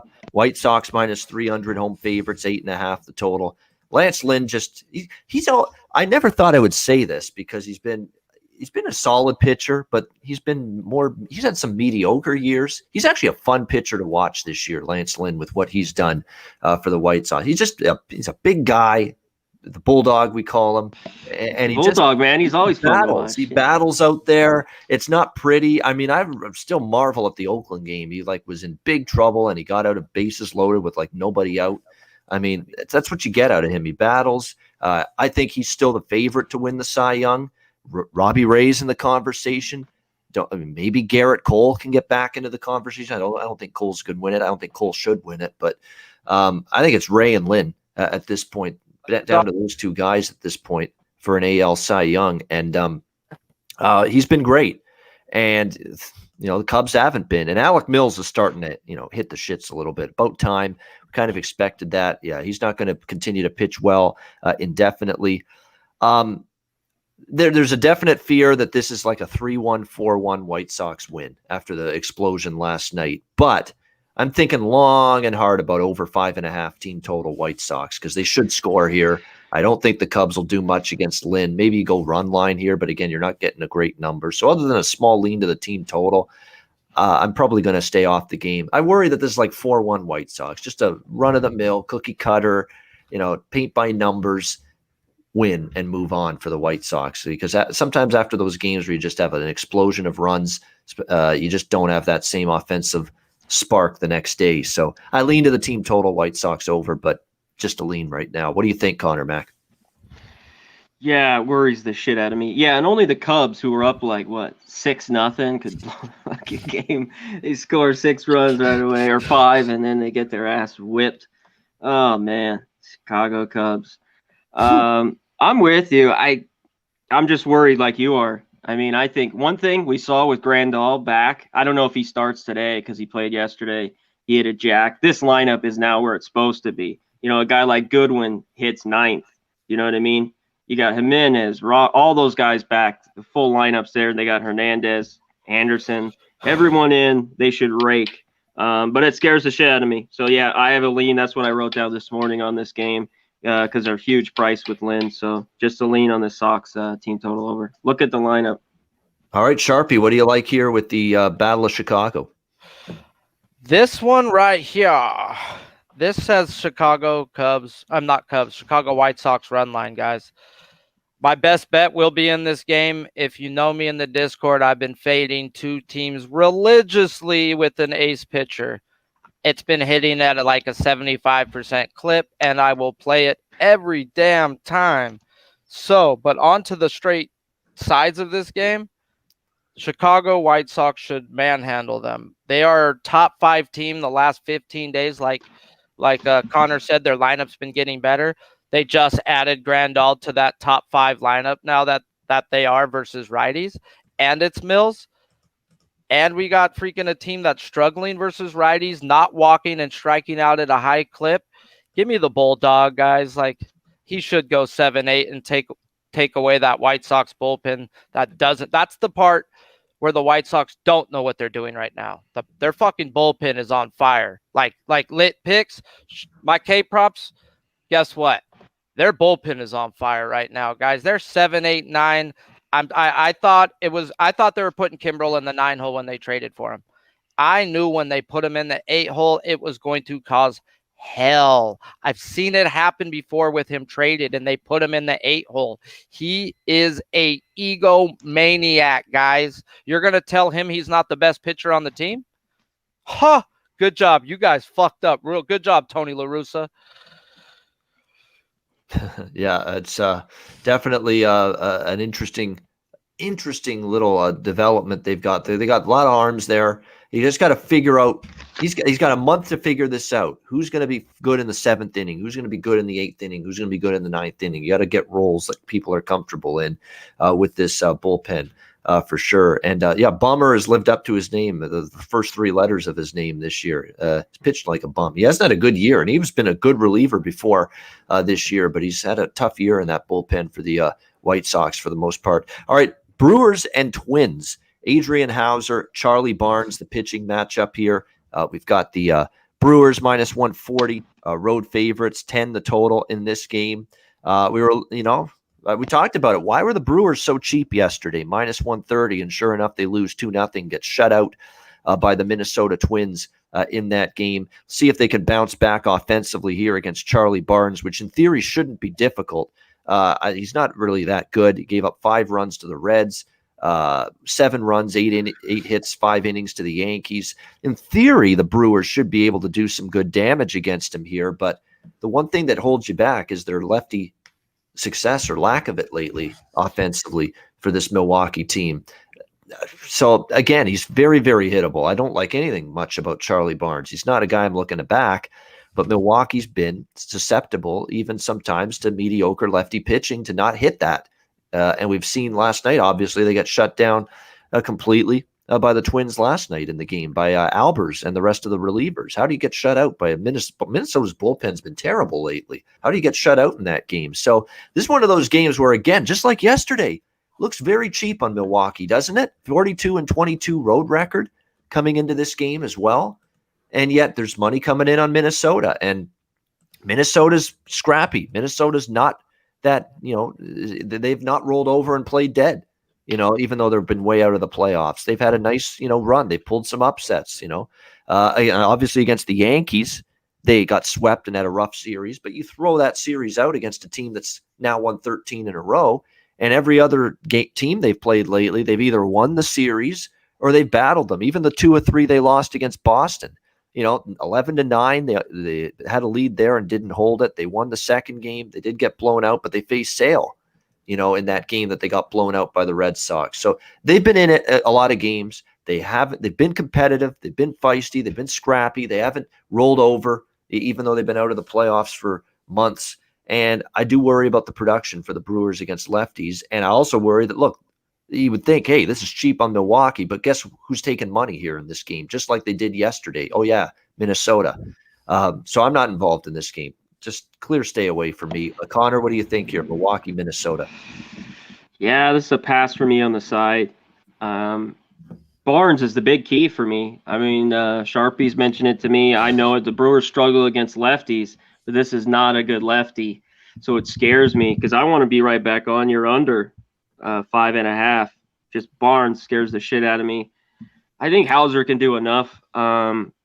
So I lean the first 5 under 5.5. I definitely wouldn't want the Brewers. I don't want them till they get home. I wouldn't lay a number with them here. So on the side, it's a pass for me. All right, Sharpie, what do you think? Brewers, Twins. Man, shout out to the chat. 197 live, 116 likes. Let's get to that 150 mark, guys, and I'll go bust a new gram open and melt that face off for college football. We got to get down right because we be pubbing, baby.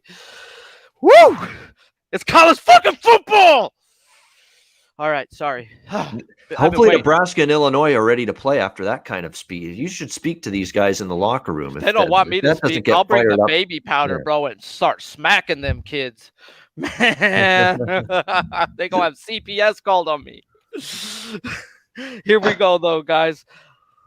Minnesota has got my money, guys. I took them +0.5 because, like Connor was saying, Barnes can be shitty, guys. So I took a +0.5, -110 first 5. Milwaukee's not hitting lefties. They're not hitting lefties, period. Even shitty lefties like Corbin looks freaking great. Okay, that's not just Albers yesterday, who is a legit prospect who pitches really good in the minor league systems. This is trash cans have pitched well versus this team right now. Adames not in the lineup. Maybe that's a big part. That was a huge addition to that team that made them start popping when they got him, guys. Before that, they were a 2-run type baseball team. Yeah. And they're back to that team again. Yeah, they couldn't hit until they got Adames. And now he's hurt.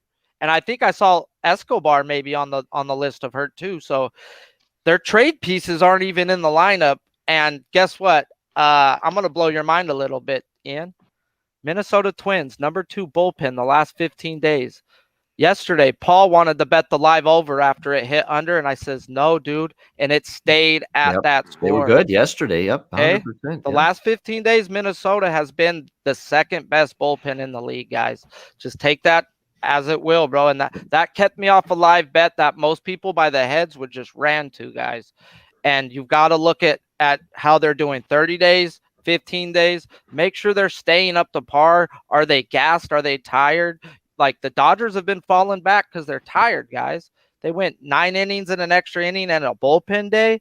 It's like this is stuff that you won't see in a 30-day stats that start to creep up on you in those 15 days. So just something to pay attention to. And I didn't want the Minnesota over 2.5 because it was more juiced. It was pretty much the same juice as taking the +0.5 run. And if they score 3, I believe I should win that game. So that's why I didn't take the over 2.5 first 5. All right, we got the Nats and the Mets now. Sean Nolan, Marcus Stroman on the mound for these two teams. Mets -220, home favorites. Not in your life am I laying -220 with this group right now. The total 8 across the board. But I don't know if I'm rushing to back the Nats here, and I'm pissed I didn't take them last night, even with Espino. But I think I think worse of Nolan than I do even Espino. I was not overly confident in Espino last night. I'm less confident in Sean Nolan. He's given up 7 runs in 7 innings, in 2 starts. He's just not been good in the spot start role for the Nationals. But can the Mets do anything? offensively, even against this guy. You got to wonder about that. Now, they did hit him August 12th. One of those starts for Nolan was against the Mets. 4 runs, 8 hits, 3 innings. Didn't pitch well, and the Mets won that game 4-1. It's Washington or nothing. I'll just say that right now.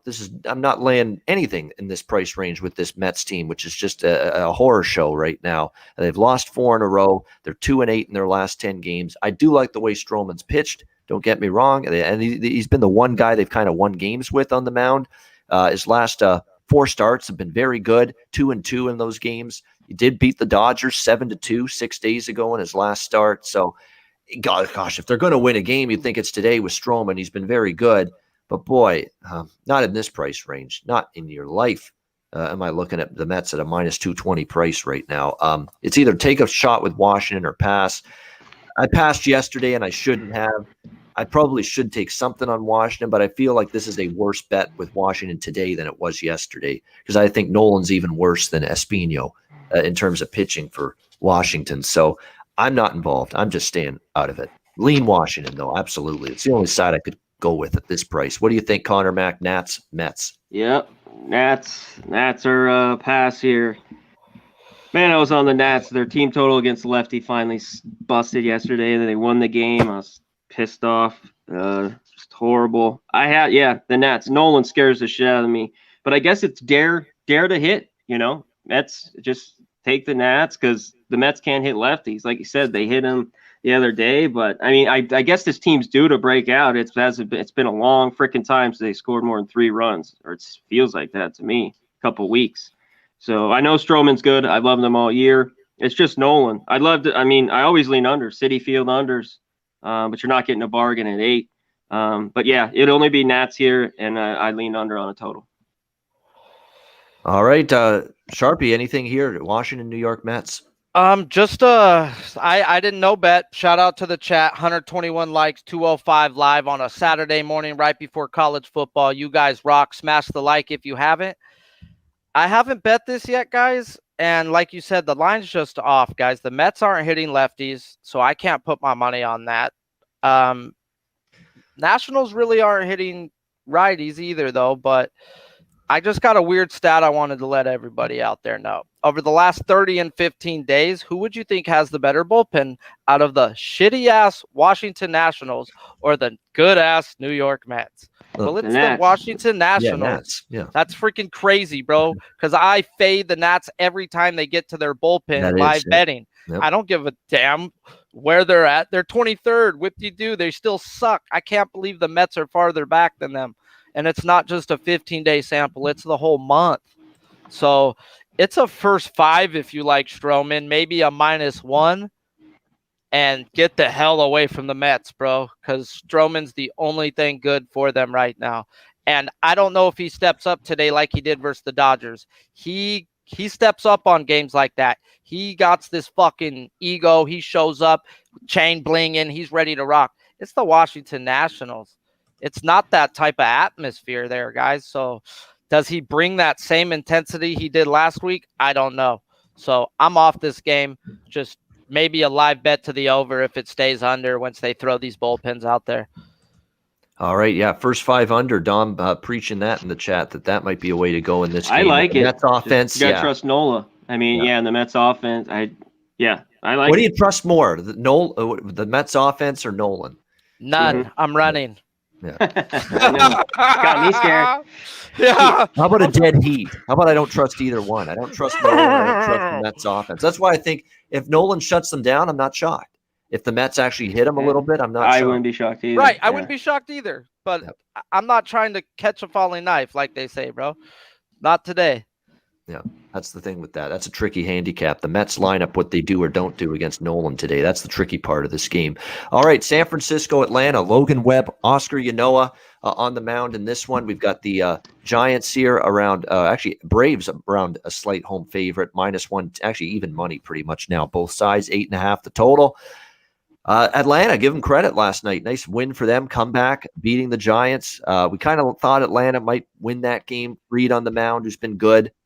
Even though they had a rough start last night, and he held down San Francisco after that rough first inning. And then, of course, they got to San Francisco late and hung on for the 6-5 win. Logan Webb on the mound here for the Giants. He's been obviously really good this year, 2.84 ERA. He's been solid for this team. They're on an incredible win streak with him on the mound. How about 14-4 in his 18 starts this year?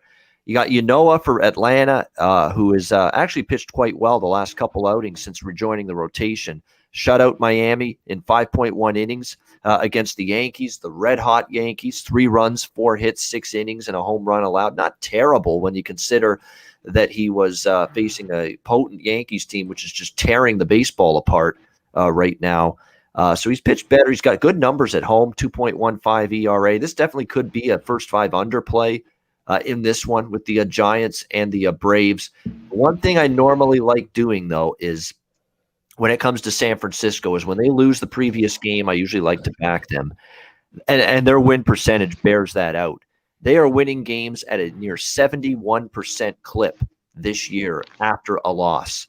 That has been the track record for the Giants. So good on Atlanta winning last night, but as far as the pitching matchup goes, it's close, but I'd give a slight edge to Webb. And I like that stat of San Francisco winning games over 70% this year when they're coming off a loss. That's a pretty good track record. 31, there it is, 31-13 after a loss this year for the San Francisco Giants. I would look San Francisco only in this game. First 5 full game split. If I'm betting this game, it's San Fran for me. What do you think here, Connor Mack, Giants and Braves? Yeah, I'd lean Giants. That record's pretty crazy off a loss. We talked about it yesterday, that first inning with Fried, and he got me. But I go right back to it here. One thing, Logan Webb has been a stopper. You talk about even if they've had a loss, this guy, even on the road, has been phenomenal. Look at these roads. I mean, at Dodgers, twice. He's given up 2, Cincinnati, none. He had that one bad start in Colorado May 5th, but his last start at Oakland, 6 innings, 1 earned run. And since he's got back from the IL, has been phenomenal. I mean, this guy's got some good stuff. So I got to be right back on it. I'm on the first 5 under 4.5 here. And like I said, I lean Giants. I think it's a good game. I had lean the Braves yesterday. They came through. But, man, that's a good record off a loss with the Giants. I want them to lose. And then pathetic Dodgers couldn't win last night. And good call on the Rockies. Yeah, the Rockies. How about that? I said they were live last night. They were live. Dead spot. Dead spot for the Dodgers because we've seen this before. Big series like San Diego this week, just like when they played, I think, San Francisco earlier. I think it was earlier this month. And then they came home and played Pittsburgh, I think. And they totally dead in the first game of that Pittsburgh series. And they were again last night, and Colorado beat them. And that was a big price. First 5 in full game on the Rockies. So a couple of nice dog calls for me. Texas first 5, Kansas City last night, Colorado. Dogs were barking for the dogs that Friday show. I wish I was on more. So worked out well there, definitely. Sharpie, what do you think here? San Fran, Atlanta. Yeah, dogs were barking and loved a lot of that. Yesterday, I didn't pull the trigger on Colorado myself, but I graphed out the Dodgers bullpen 30, 15, and 7, and it showed they were going to get smacked. They were gassed and tired, and Freeland actually held the Dodgers down numerous games, bro, and the Dodgers can't hit lefties. So much was screaming that tag. Ugh. I just watched the game last night, though. Wish I would have had some money on Colorado. I got some on them today, but we'll get to that later. I'm on actually Atlanta first 5, guys. By the numbers, the last 15 days, Giants are 24th average, 25th OPS versus right-handed pitchers. That's not good, guys. A lot of their games have been low-scoring games, guys. They'll get that one big inning, and then they die. So that would think they have good bullpens and all this, right? I write down their bullpens. Both of these have bottom 5 bullpens the last 15 days, bro. Like, what the hell? I had to hit the refresh button a few times, and the 5 ERAs for Atlanta and the Giants, like, I that's a number that I'll just throw away and act like I didn't see. But I got to tell you that I seen it because I don't know. Like, it's still fucking with my head, to be realistic with you. So I like Atlanta first 5. I bet them first 5 at this pick 'em price. I get the fact the Giants are good off a win, and Webb is pretty good. But by the numbers, I'm getting a great ticket on Atlanta and this pitcher on their numbers. Atlanta's smacking righties where the Giants are not hitting righties. So at a pick 'em price, I got to take Atlanta first 5. All right, there we go. Good stuff. It is 7th inning stretch time now here on the show, so let's get those arms up. Go smash the like button if you haven't while we stretch. Like absolutely right. Hit the like button. 205 live viewers. We appreciate it. We'll run down everybody in the chat. Paco Healy, Johnny K, Brian Watson, Gundam Atticus, Johnny K, Real Deal Prime, G's Fonzarelli, Cheshire Cat, Abel Alvarez, LJ from H-Town, Billy Pilgrim, Litpix, Puzzler, R, Brian Watson. We appreciate Blake Atwood. We keep on Blake Atwood, Raymond Reddington. Who else have we? Coco Bongo. There we go. Great stuff. Platinum Paul. Welcome in. G's Fonzarelli. Dom Ricci, of course. Welcome in. Let's go on. Turnsey was here earlier. I know that. I don't know if he's still here, but he was here earlier. So shout out to him. Crystal Warren, Ronald Cheatham, Gabe Martinez. Can't get right. I think that's everybody pretty much. Good stuff. Welcome in. Solat Media, McCowan. Welcome in, everybody. We appreciate it. Let's move on now. We got 2 games in the West Coast tonight. San Diego Padres, LA Angels, Ryan Weathers, Jose Suarez, lefties on the mound for both teams. Padres get off the schneid and finally win a baseball game last night against the Angels. They're minus 125 road favorites in this game at Angel Stadium. 10 the total across the board. I was hoping for less than 10, but odds makers weren't asleep here. These are 2 pitchers I don't like very much, 2 pitchers I don't trust very much, and 2 pitchers that have been getting absolutely ripped lately. Jose Suarez for the Angels, 4.834. Actually, the last couple have been a little bit better for him, but I don't trust him a whole lot. I think the Padres can probably do some damage. He has a 5.68 ERA this year at Angel Stadium, so he's kind of struggled in this ballpark to pitch well.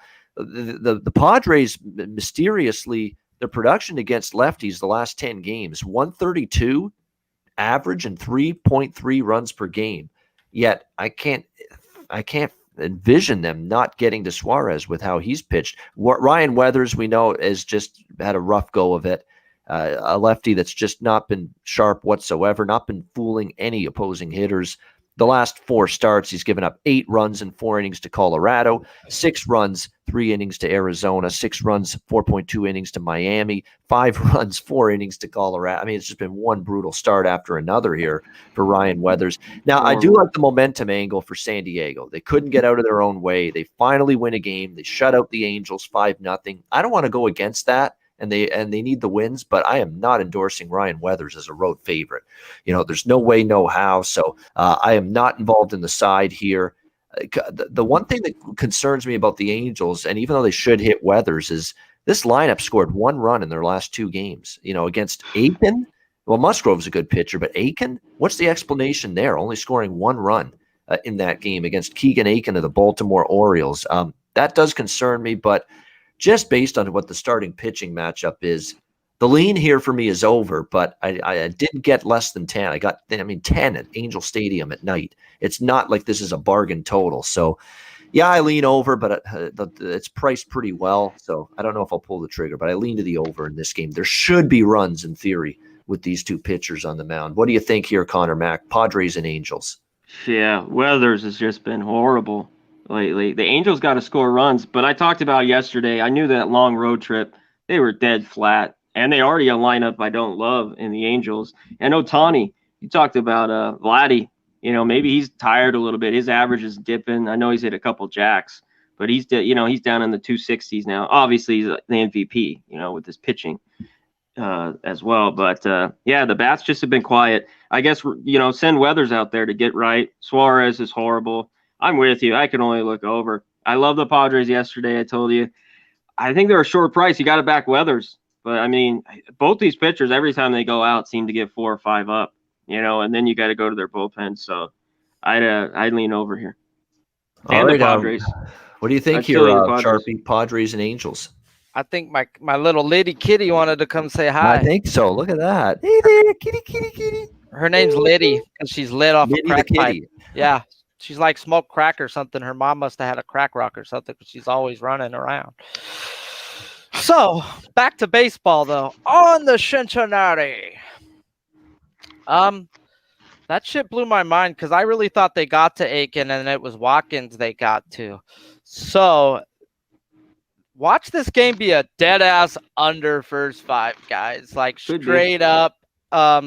Numbers say Padres can't hit for a lick versus lefties this whole month, this whole 15 days. Just keep going through it. They are bottom 5 to 30th in the league versus lefties.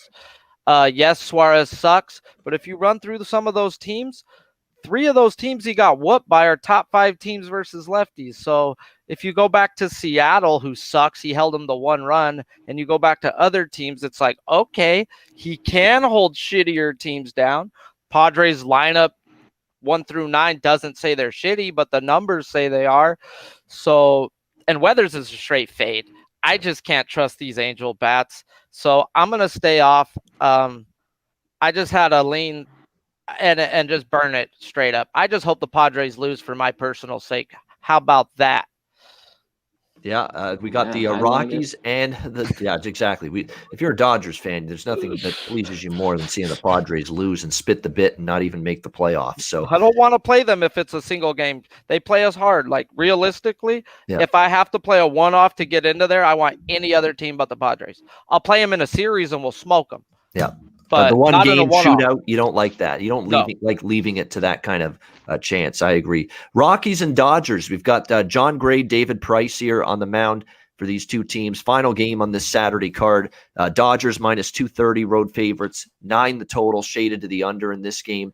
I'm very tempted again by the Rockies, but the dead spot's not in play anymore. You'd think the Dodgers wake up a little bit tonight after losing that game last night, but I'm tempted. John Gray has been manageable against the Dodgers this year. He's given up 8 runs in 20 it looks like 21 innings against the Dodgers. 3 runs or less in every start.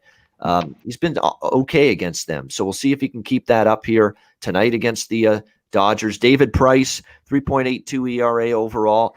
Really weird that the Dodgers have been losing a lot of the times when he started games. 4-7 this year, the record for the Dodgers with David Price starting on the mound this year for them, including I think a 2-7 run in the last 9 David Price starts going back to June 1st.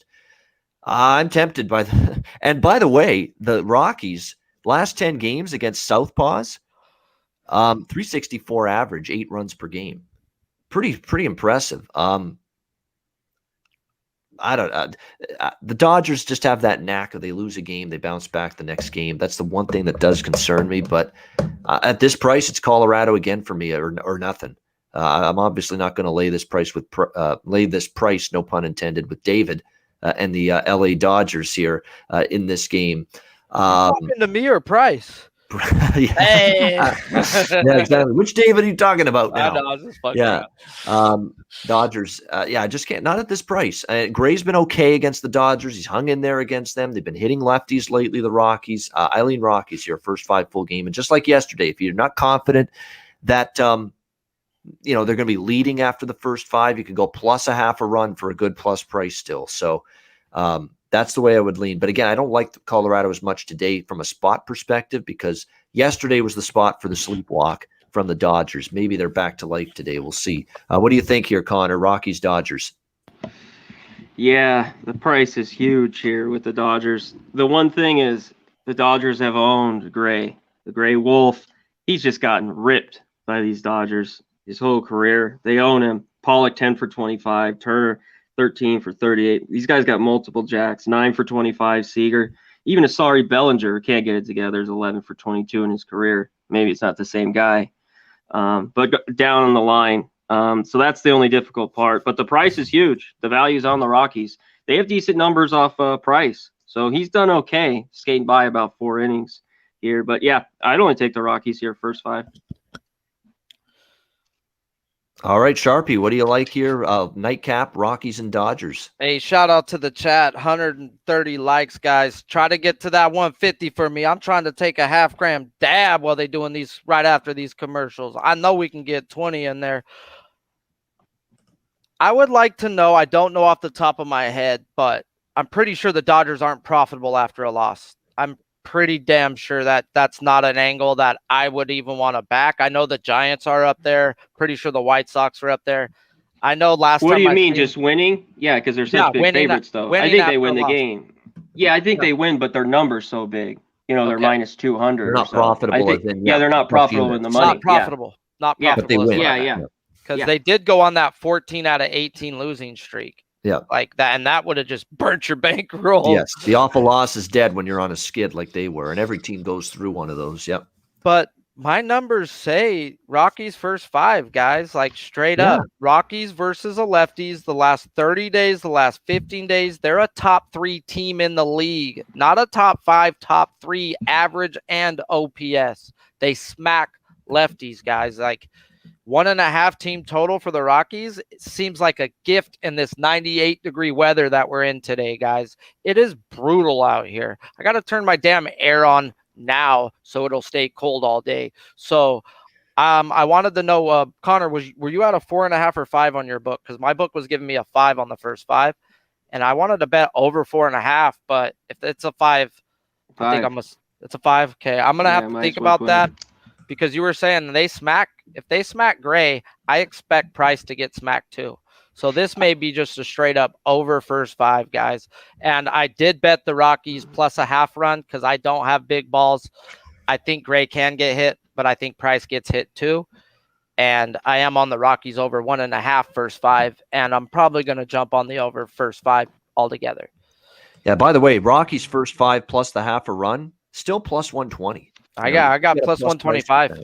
Yep. Yeah, you still get a plus price with that. You're not going to get the plus 200 that you get with the money line. But if you want to play it more conservative, safer, that it's just tied after the first 5 innings, there's the plus half on Colorado, plus 120. And the Rockies are the worst team, profit-wise, first 5 on the road. Okay, in the league. Here we go. That's why give me that half a run, please. Yeah. So they came through last night just on long term, but just gave it out. Get it just have a little security in your back pocket if you take the plus half a run. All right, that is the baseball card with Conor and with Sharpie. Monster show today. Over 2 hours. We went through the college football games at the beginning of the show. If you missed it, just rewind, rewatch it, play it back. You've still got time. The first college football game kicks off in half an hour.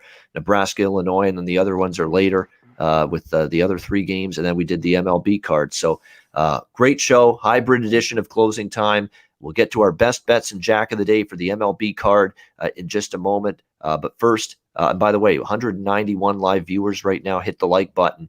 If you haven't already, hit the subscribe button, share these videos, and tell everybody you know about Pub Sports Radio. And we've got all kinds of great content coming up for the football season ahead. So best bets and Jack of the Day coming up. But first, sponsor messages, Manscaped and Southtown 101.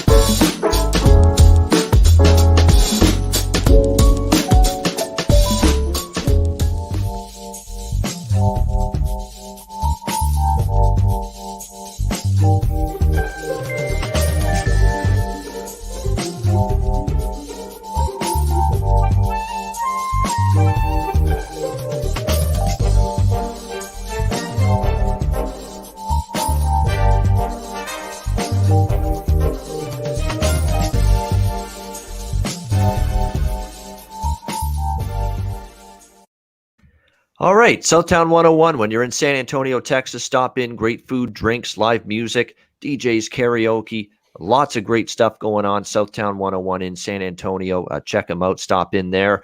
Manscaped, promo code PubSports. 20% off your purchase of the Lawnmower 4.0 or any product on the Manscaped.com website. For all the guys out there, take care of yourself with Manscaped and their great line of manicuring products for everything. Manscaped promo code PubSports, 20% off your purchase with the promo code, and mybookie.ag promo code PubSports. Football season, we know it's here. College football kicks off today. CFL and NFL as well. I mean, it is that kind of season. Now's the time to sign up. mybookie.ag, Bitcoin accepted currency for your deposits as well. Mybookie.ag, and use the promo code PubSports. All right. Hey, 1 second, Ian. Shout out to G's Fonzarelli for that $10 dono. Yes. Let's fucking go. My guy with the Fonz. There we go. G's Fonzarelli, $10 donation. Thanks very much. Very much appreciate that. The generosity is just incredible. It obviously says a lot about how everybody likes the content, enjoys what we're doing here on a daily basis. And that's why we're happy to do these shows, because you guys deliver it right back to us in terms of appreciation and getting, enjoying the content, getting something out of it, getting good info, and hopefully cashing some winners as well. Thanks to what we are doing here on a daily basis. So thank you, G's Fonzarelli, and everybody that's donated during the show today. We definitely appreciate that. No question about that. We both kind of like Illinois. Someone asked that. Billy Pilgrim, what was the we both like Illinois. I'm lukewarm on it. I don't like that the whole world seems to love Illinois in this game, but that always sometimes doesn't, that shit doesn't always end well when that's like that. But hopefully it will today with the Fighting Illini getting the touchdown as home underdogs against Nebraska. By the way, Joe Davis going to call that game, Dodger broadcaster. So he's off baseball duty this weekend. He's doing that college football game for Fox in just half an hour. All right, it is time for Best Bets in just a second. But first, time now for Jack of the Day. Well, see you later. All right. Here we go, Jack of the Day. There's really the game that sticks out to me for Jack of the Day is Tampa-Baltimore. There's a few in that game that I'm interested in. Cedric Mullins has a homer against Waka. Mountcastle, 3 for 7 and 2 home runs against Waka. Anthony Santander has a home run as well against Michael Waka in the past. So definitely 3 there. A couple against Means, too, especially Randy Arozarena has a couple home runs against him. Cruz has hit a home run. Zanino's hit a home run. Zanino might be worth a look. Zanino's been hitting some home runs lately for the Rays. So a couple against Means as well. What else have we got? There's a few more in a couple of the other games here that I noticed. Chris Taylor against John Gray. It's kind of hard to not notice that. And even Justin Turner as well. But there's a bunch against Price. Charlie Blackmon's got good numbers against him. CJ Cron's got good numbers against David Price. So there's a couple in that game you could look toward as far as Jack of the Day. Goldschmidt has 2 against Stephen Brault. I wouldn't mind looking in that direction either. Aristides Aquino, as well as Naquin and Moustakas have all done damage against Sandy. So there's some home run props there that I might take a look at. And other than that, not a whole lot. For Frankie Montas, maybe Gallo, because again, with Gallo, he's seen Montas a lot from the Texas days. So in theory, there's reasons Joey Gallo should have an inside track of what to expect from Frankie in that game. Joey Gallo for the Yankees. So there you go. There's a bunch for Jack of the Day for me. Connor Mack, what do you got for Jack of the Day? Yeah, you mentioned Mullins. Yeah, Fonzie, I'm on it, man. Because Juan Soto, you're going to give me plus 550. I got to take it. I'm also on Justin Turner. He's plus 450. He's got good numbers off Gray. And last was Moustakas. I think he's 2 for 6 with a jack at plus 550. All right, good stuff. Sharpie, any Jack of the Day candidates? And if not, what do you got for your best bet today? Man, I'm surprised Connor didn't say it. Jack of the Day, the hottest Dodger of them all, has I had good him last numbers. night. We're going with AJ Will Pollock. Smith? No, Pollock. Oh, he was let me check his price. I don't have it on here, but it'd probably be 400. I like AJ Pollock, guys. He's been clutch lately, and they were reading off his numbers versus Gray earlier. And if he's got good numbers, dude, and it's hot in LA right now, guys. It'll be hot today. So best bet, though, guys. I'm sure you thought best bet was gonna be Len, but I had to trick you guys, bro. I can't just tell you and then be like, oh, all right, we already know what he's on. Well, I will be betting Len, guys, over 6.5, but that ain't the best bet. Best bench is Lynch over 4.5 at minus 120, guys. This guy should have 6, if not more, going up against a team that's not walking. They're walking at a measly 7%, and they're bottom of the league hitting versus lefties, which should give him more time out there. He's pitching in safe go field. Everything tends to this guy staying out there longer than 5 innings. If he goes 5, he easily should have 5. All right, there we go. Daniel Lynch to get it done for the Royals, over 4.5 strikeouts against the Seattle Mariners. Connor Mack, best bet for you today. What do you got? I got a few that I like. I like the Rays Orioles over, but I'm going back to the well. I'm on the Pirates Cardinals first 5 under 4.5. I'll take Wainwright and Brault one more time. All right, first 5 under with the Cardinals and the Pirates. First 5 under 4.5. 4.5 minus 115. Connor Mack for best bet in that one. My best bet for this card, boy, a couple of ones that I'm looking at here. Cleveland first 5 was tempting. Yankees I'm interested in a little bit. I like Cincy a little bit. I'm going to go though to, and specifically I'm going to go to I like the full game over in this game too, but I think I'm going to go I'm actually going to go with the Baltimore team total specifically as the best bet. A Baltimore team total over 3.5 here against Waka. Waka's just awful. And Baltimore's been crushing it against righties for the better part of the last, 10 days, 20 days, month. Go on down the list. They've been very good against righties. It's a reasonable team total for a team that's been hitting righties the way Baltimore has, and you get a 3.5, and it's because they're Baltimore. That's why you get the team total that low. So a Baltimore team total over 3.5, about minus 130. I like my best bet for this Saturday MLB card. And that'll wrap up this edition of the show. Now, I want a programming alert. Next Saturday at this time, it's going to be college football show coming to the channel, 10 a.m. Eastern, 7 a.m. Pacific, 2-hour show to get you ready for kickoff. As a result of, and we're going to have NFL basically the following weekend taking up Sundays. So next weekend, here's what's going to happen. Next weekend, there'll be no MLB closing time on Saturday, but there will be MLB closing time next Sunday because there's no NFL that day. NFL starts the following week. So next Sunday, there will be closing time, 11 a.m. Eastern, 8 a.m. Pacific. 2 weeks from now, Saturday and Sunday mornings at that time are going to be college football and NFL. We'll be starting the Pub Hub show for NFL on Sundays on September the 12th. So basically, there won't be MLB closing time Saturday and Sunday every week moving forward, starting the weekend of the 11th and 12th. But we're going to bring our boy Sharpie on, but he's going to bring him on during the week, probably Fridays. I think he's cool with Fridays joining us once football season goes on, 4 p.m. Eastern, 1 p.m. Pacific. We'll move him to during the week. Of course, we'll still have Ski Profit Mondays. We'll still have Jose on Tuesdays and Thursdays on the show.